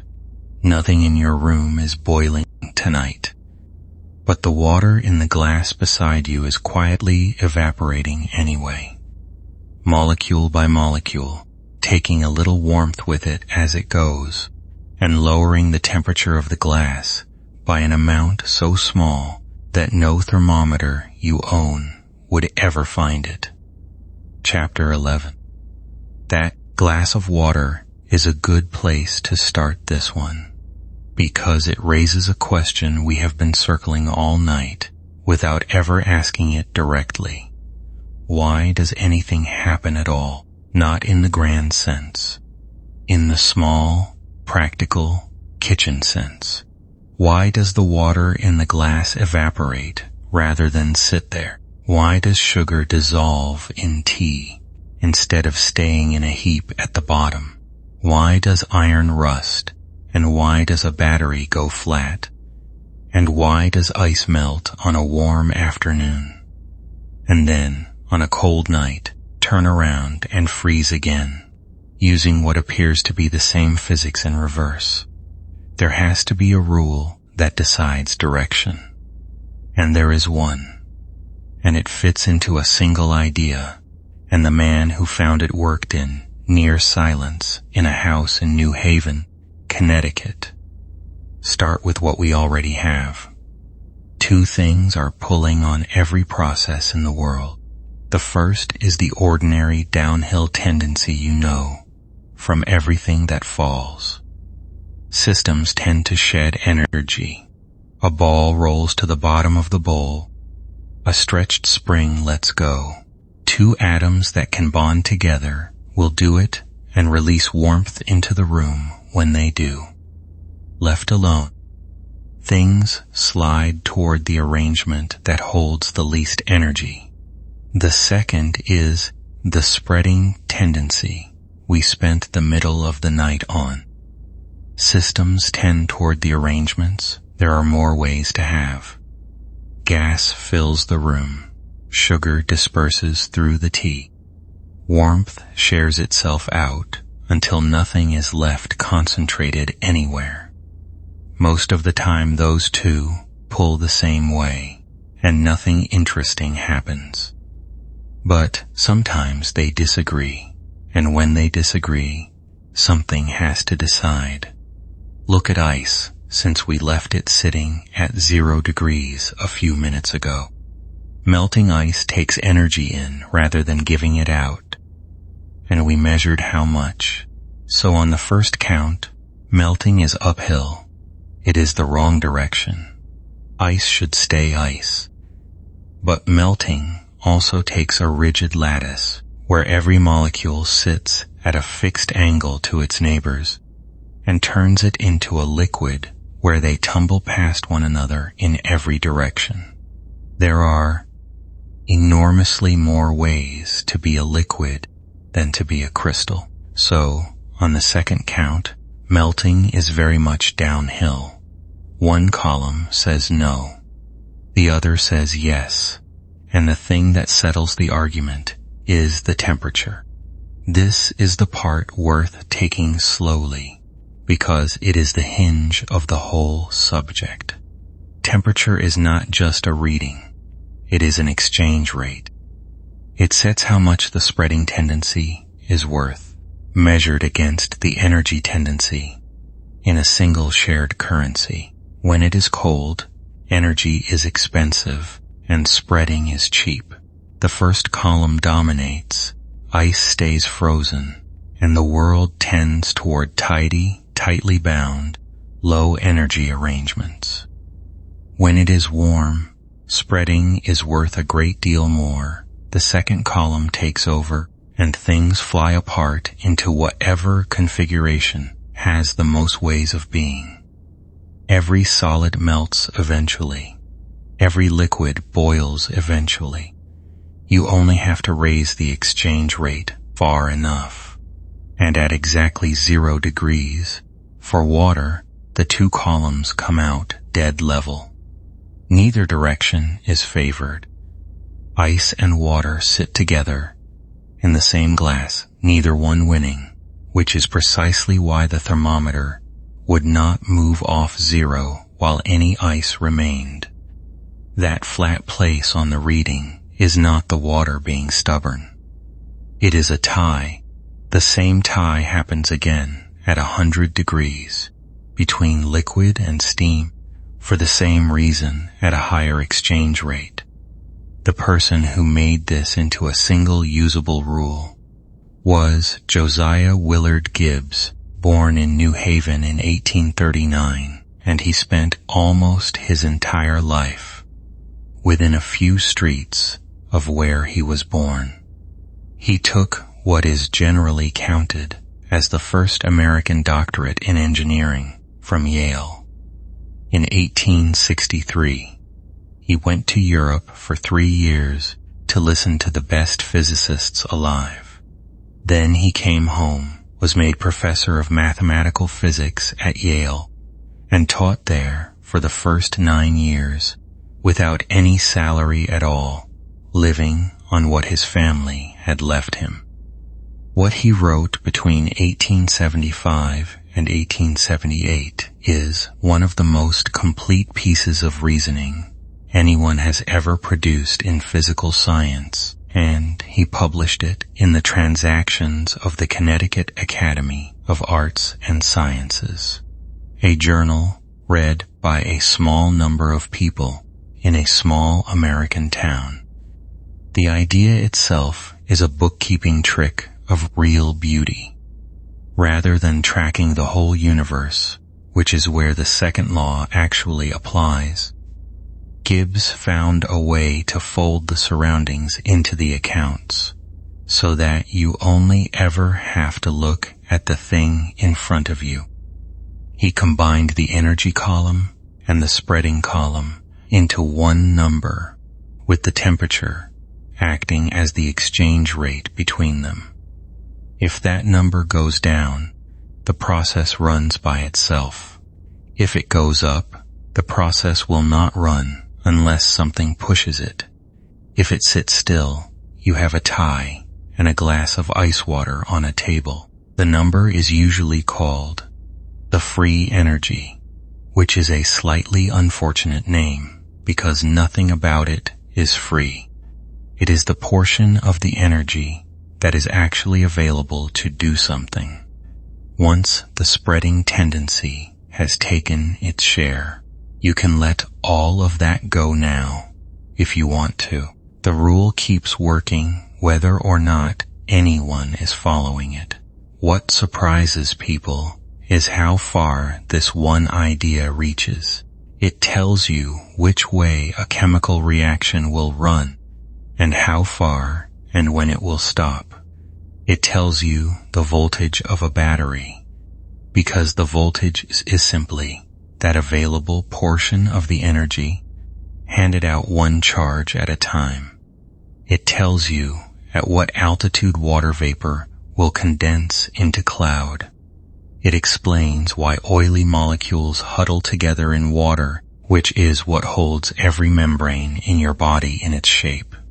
Chemistry, weather, geology, metallurgy, and biology all run on the same two columns and the same exchange rate. There is one honest limitation, and it matters. Gibbs tells you where a process is going. It says nothing about when it will get there or how fast. A sheet of paper sitting in air is enormously downhill. Paper and oxygen together would very much rather be ash and smoke and warm air, and the rule says so unambiguously. Yet, paper sits in drawers for centuries without any trouble. Between where it is and where it wants to go, there is a small hill to climb first, a rearranging that costs energy before any is returned, and at room temperature, almost no molecule has enough to climb it. That is what a match is for. Not to supply the burning, but to get the first few molecules over the hill so the rest can follow. So the direction is settled by Gibbs, and the speed is a separate story entirely, which is a reassuring division of labor. When you think about it, it means the world can be full of things that are technically hurtling downhill and are, in practice, in absolutely no rush. Gibbs was read in Europe before he was read at home. James Clerk Maxwell in Scotland recognized what he had and built a plaster model of one of Gibbs's surfaces with his own hands, a curved white shape describing the states of water, and sent it across the Atlantic as a gift. Gibbs kept it. It is still at Yale. He never married. He lived in the house he had grown up in with his sister and her family, walked to the same lecture room for the better part of 30 years, and, by all accounts, found the whole arrangement perfectly satisfactory. There is something restful in that. The rule that governs every reaction on this planet was assembled by a quiet man, walking a short distance to work, and it has been running everything ever since, without asking for the slightest attention. Chapter 12. In December of 1867, one of those quiet men sat down to write a letter to a friend and invented a creature that would take physics 115 years to deal with. The man was James Clerk Maxwell. The friend was Peter Guthrie Tate, who was working on a book about the history of thermodynamics and had asked for comments. Maxwell wrote back with a thought experiment, and he said plainly what he was up to. He wanted, in his own words, to pick a hole in the second law. Here is the hole. Take a box of air, sealed, sitting at one perfectly uniform temperature. Nothing about it is unusual. There is no hot end and no cold end, and if you put a thermometer anywhere inside it, you get the same reading. But uniform temperature does not mean the molecules are all doing the same thing. They are not. Inside that calm and even box, some molecules are moving very fast, some are barely moving at all, and most are somewhere in between. Maxwell knew this better than anyone because he was the one who had worked out the shape of that spread. Temperature is the average.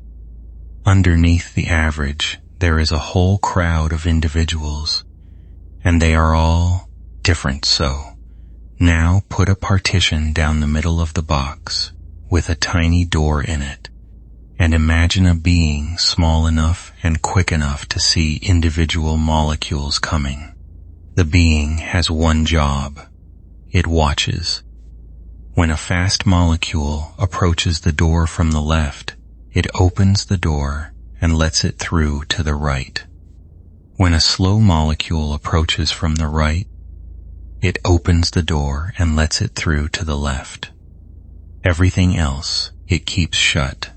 The door is imagined to be perfectly light and perfectly frictionless, so opening and closing it costs nothing. The being never pushes anything. It never adds a shove or takes one away. It only chooses when to let things pass. Wait a while. The right half of the box now contains the fast ones. The left half contains the slow ones, which means the right half is hot and the left half is cold, and this has happened in a sealed box that was uniform when you started.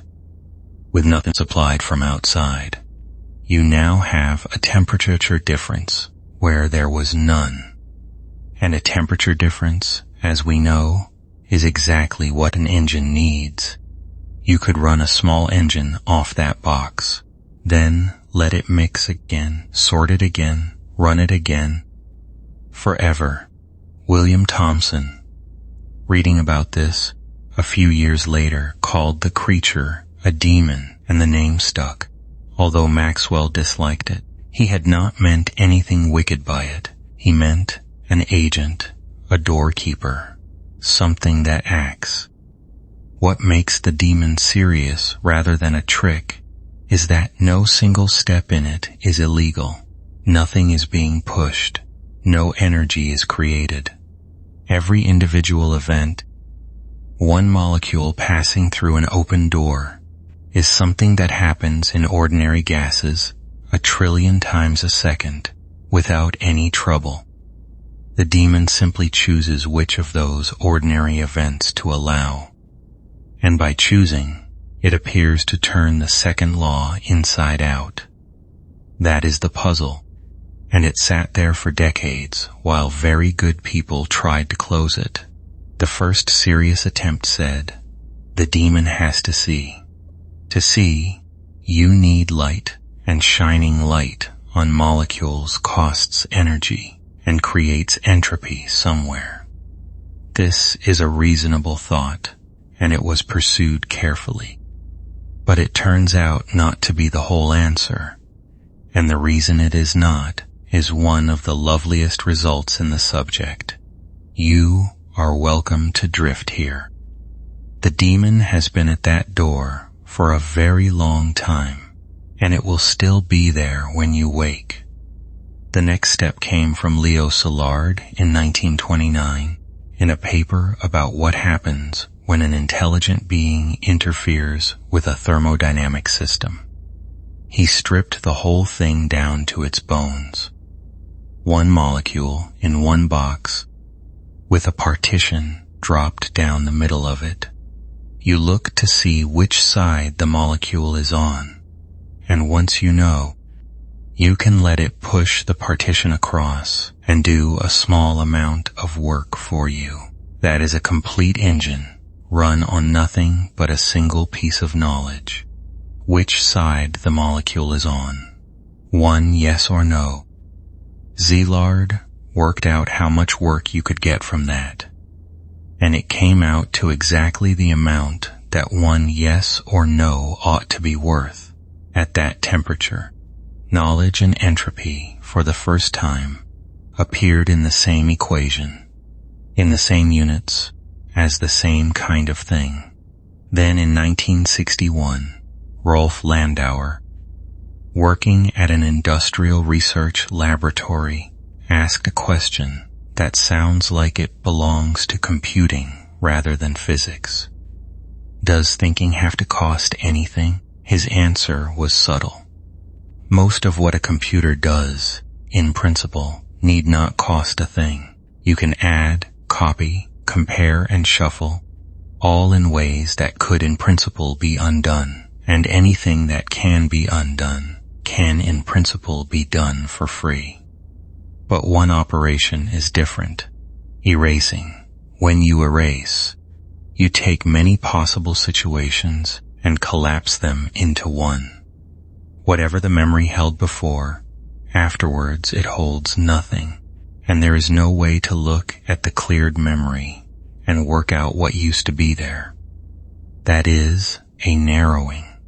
It is the same narrowing in reverse, as all the spreading we have been talking about all night, and it cannot be free. Landauer showed that clearing a single yes or no out of a memory must push a certain minimum amount of heat into the surroundings, and the amount depends on the temperature. And it is fantastically small, but it is not zero. The information does not disappear. It leaves as warmth. Which brings us to Charles Bennett in 1982, who put the last piece in place. Bennett showed that the demon can, in principle, look at a molecule and record what it saw without paying anything at all. Measurement can be made reversible. So the light was never the problem. The problem is the notebook, because the demon has to remember, at least for a moment, which way the next molecule is going in order to decide about the door, and every decision leaves another mark in its memory. Sort 1,000 molecules, and the notebook holds 1,000 entries. To go around the cycle again, to return to the state it started in, the demon must clear the notebook, and clearing it costs, by Landauer's rule, exactly as much as the sorting gained. Not approximately, exactly. So, the second law survives, and it survives in a way nobody expected. The demon is not defeated by looking. It is defeated by forgetting. That result took from 1867 to 1982, and in 2012, a group of physicists finally measured the erasure cost directly in a laboratory, using a single tiny bead held in a laser trap, and found the minimum sitting there just where Landauer said it would be. What that whole long argument established is that information is not an abstraction floating above the physical world. It is physical. A memory is a thing made of matter, holding a state at a temperature. Knowing something has a cost, forgetting it has a price, and both are measured in the same currency as a kettle. Boiling. There is something companionable in that, on a night like this. Your own remembering and forgetting are made of the same stuff as everything else in this story. Nobody would claim. Your brain is a tidy little demon at a door, but it is warm, and it is doing something. And some of what it is doing tonight is quietly setting aside the parts of your day that it has decided not to keep. Chapter 13. Let the room go quiet for this one, because we are going to the coldest place there is, and it is calmer down there than you might imagine. Everything we have talked about tonight has involved taking heat away from something. Coffee gives up warmth to the room. The room gives it up to the outside.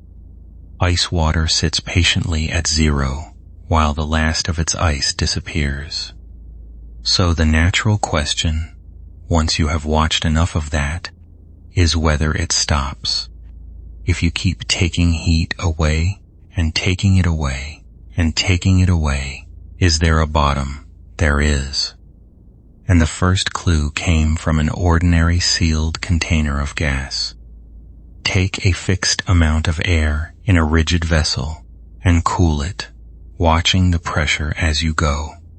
The pressure falls, and it falls in a beautifully straight line. Cool it further, the line continues. Now take a ruler and simply extend that line downwards, past anything you can actually reach, to the place where the pressure would arrive at nothing at all. The line crosses at about minus 273 degrees on the Celsius scale. What makes this more than a curiosity is that it does not matter which gas you use, air, hydrogen, nitrogen, a large flask or a small one. The lines all have different slopes, and they all cross the bottom at the same place. Guillaume Amontons noticed something of this shape as early as 1702, working with a rather beautiful air thermometer, and suggested there might be a limit to cold. William Thomson took it much further in 1848. He did not want a scale that depended on the properties of any particular substance, because that always felt like an accident of chemistry rather than a fact about the world. Instead, he built a temperature scale out of Carnot's engine reasoning, out of pure thermodynamics, and it landed on the same bottom. That scale is the one physicists use now, and its zero is what people mean by absolute zero. On that scale, water freezes at about 273 and boils at about 373. There are no negative numbers anywhere.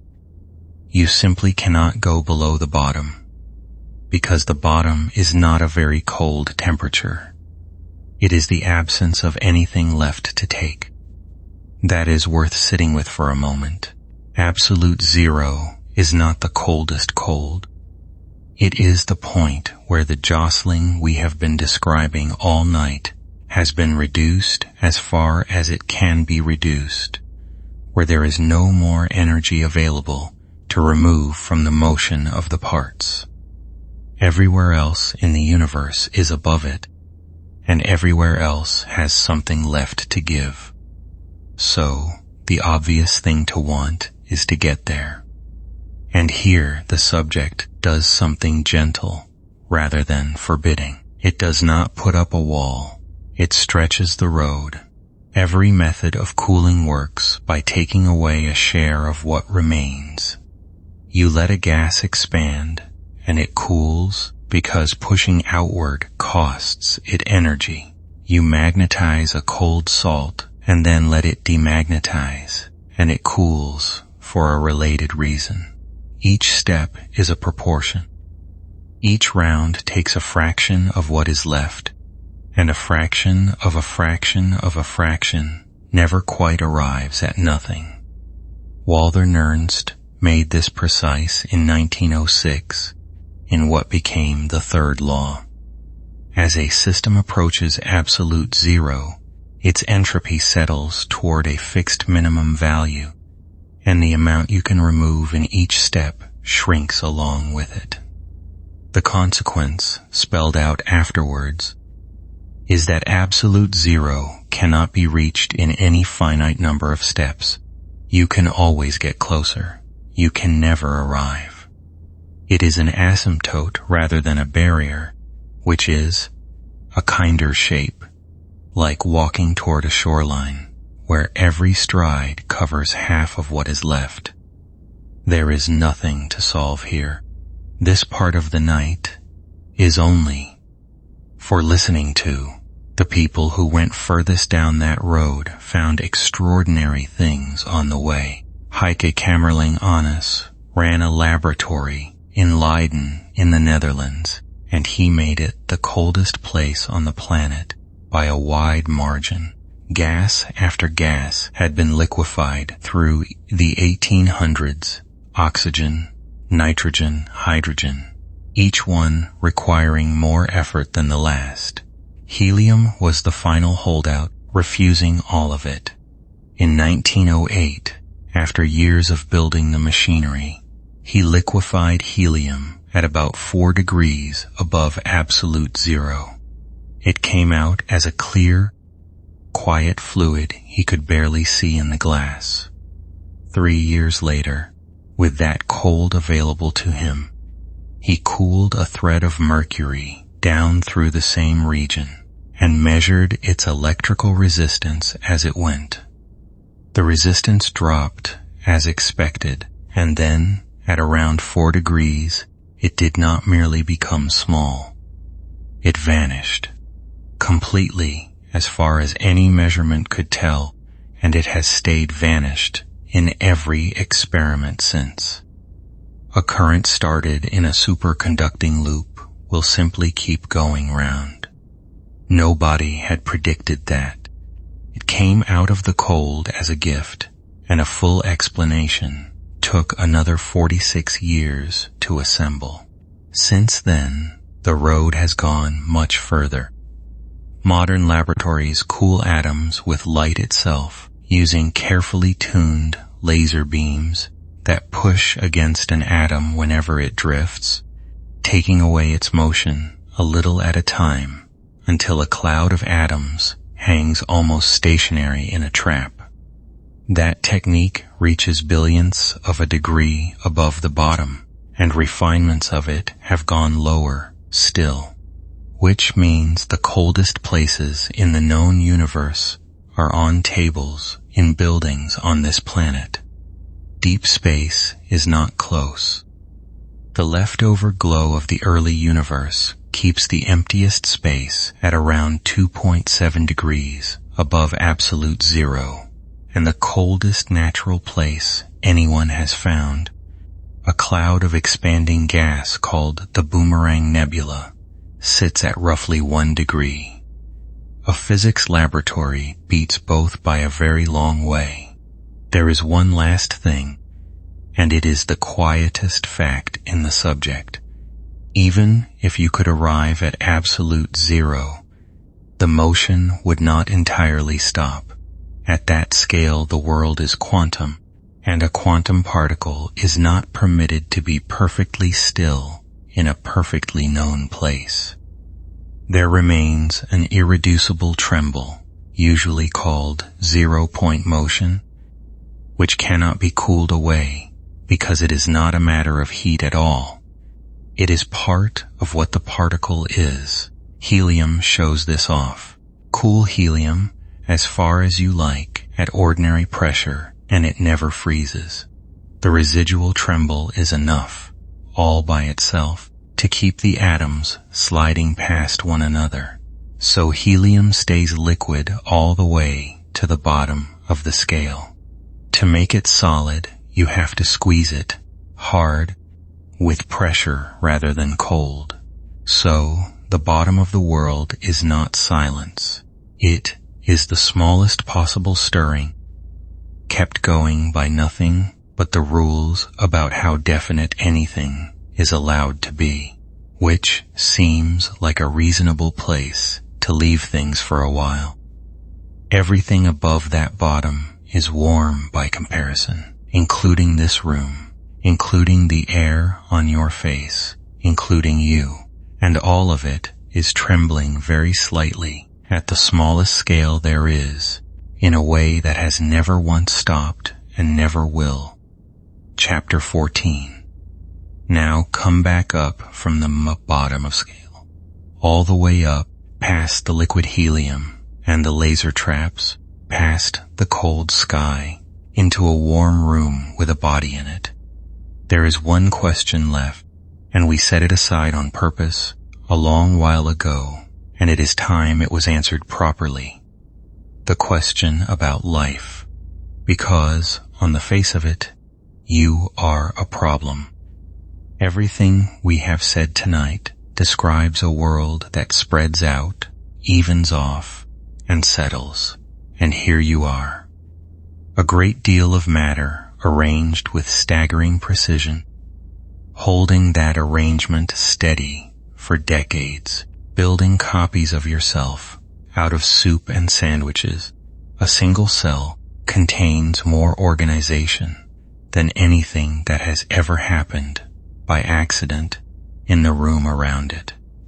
People have looked at that and concluded that living things must be pushing against the second law, or exempt from it, or evidence that some extra ingredient is at work. The answer is quieter than any of those, and it is more interesting. Erwin Schrödinger gave a series of lectures in Dublin in 1943, published the following year, in which a physicist asked how living matter manages to avoid settling down.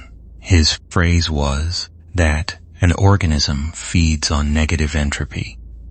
He was uneasy about the phrase almost immediately and added a note to later editions saying that what he really meant was the available energy that Gibbs had defined the useful column, the part that has not yet been claimed by the spreading tendency. And that correction is the whole answer. So let us take it slowly. You do not need energy in the way people usually mean it. Energy is not scarce. The air in your bedroom is full of energy, a great deal of it in the jostling of every molecule around you. You could not live on it for a second. Nobody has ever starved to death in a warm room for lack of joules. What you need is energy that arrives concentrated and is allowed to leave spread out. You need the difference between those two states because that difference is the only thing in the universe that can be made to do anything. And you need a steady supply of it every day for as long as you intend to stay in one piece. Which brings us finally to the sun. Here is the part that is almost never said. The earth does not gain energy from the sun, not in the long run. Whatever arrives from the sun in a day is radiated back out into space in the same day, near enough, because if it were not, the planet would grow hotter without limit until it did. The books balance. Energy in, energy out, and the total sitting almost still. So, if the energy simply passes through, what exactly does the sun give us? It gives us the shape of the transaction. Sunlight arrives from a single small spot in the sky. The sun covers about half a degree of the view, a coin held at arm's length, and that little patch is at about 5,500 degrees. Everything else overhead is the cold of deep space. So the energy comes in as a small number of high-grade parcels from a tiny, fiercely hot source against an otherwise dark and empty background. It leaves quite differently. The earth radiates in the infrared in every direction at an effective temperature somewhere around 18 degrees below zero. Colder source, lower grade parcels, many more of them. For every visible parcel of sunlight arriving, roughly 20 infrared parcels depart carrying the same energy between them. 20 carriers going out for one coming in. Far more ways to arrange the leaving than the arriving. That is entropy increasing, exactly as Boltzmann described it. And that increase is the payment that lets everything on the surface happen.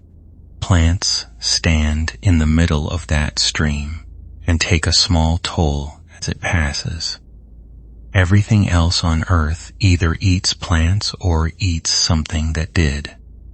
Your breakfast was sunlight, held a while, and so the real gift is not the sun's heat. It is the contrast between a hot spot and a cold sky. If the entire sky glowed evenly at 5,500 degrees, the Earth would receive vastly more energy than it does now, and nothing whatsoever could live here, not because of the heat, because there would be nowhere for anything to flow to. You can stop holding on to this now. It has been running without supervision for 4.5 billion years, which explains the heat coming off you at this moment. We said earlier that a resting adult glows in the infrared at roughly the rate of an old filament bulb. That warmth is not a side effect or an inefficiency to be engineered away. It is the receipt.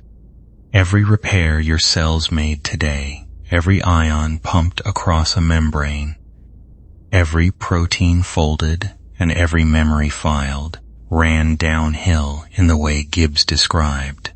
and the payment left your skin as warmth and went into the air of this room. You are more ordered than your surroundings, and you always will be while you are alive, but you have paid for every scrap of that order with a larger disorder pushed outwards into the room, into the sky, into the dark. The books balance out there. They were never meant to balance in here.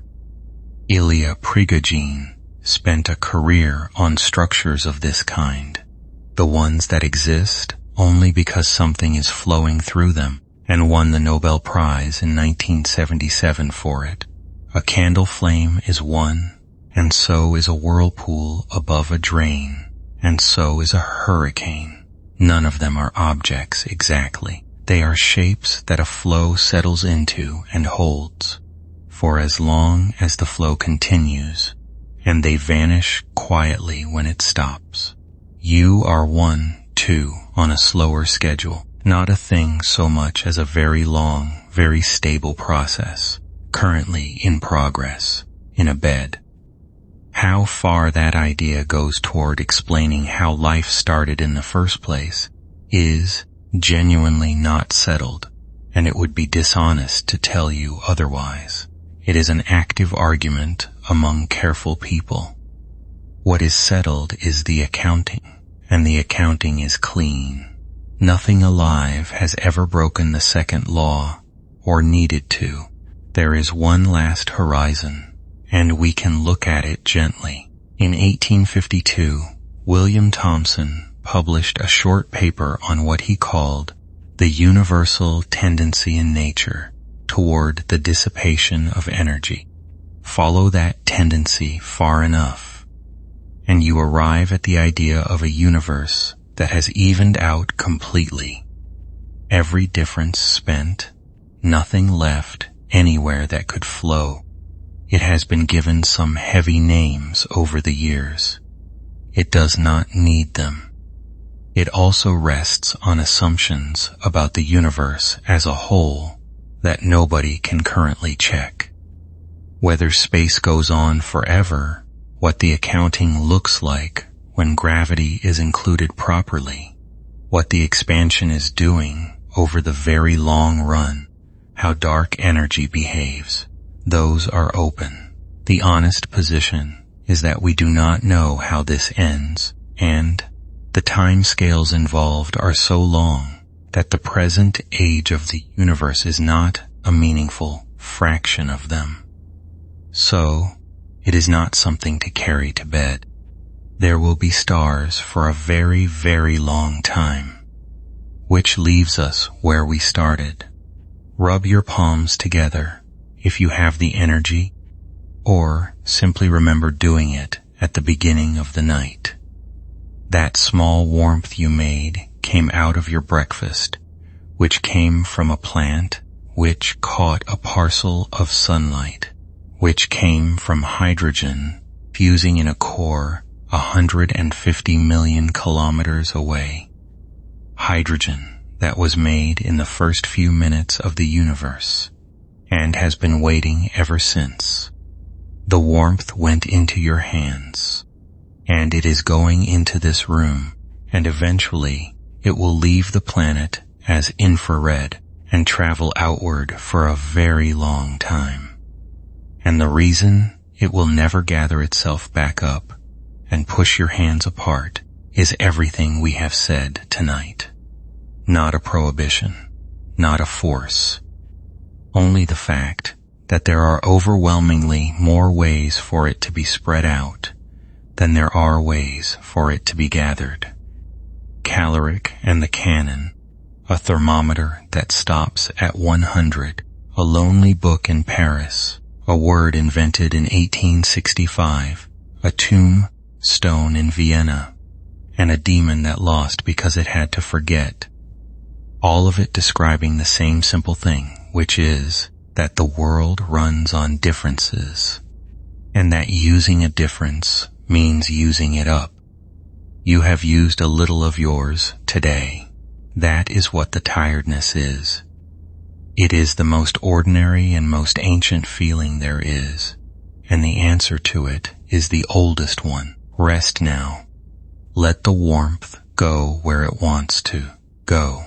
Everything here will keep working perfectly well without you. Good night.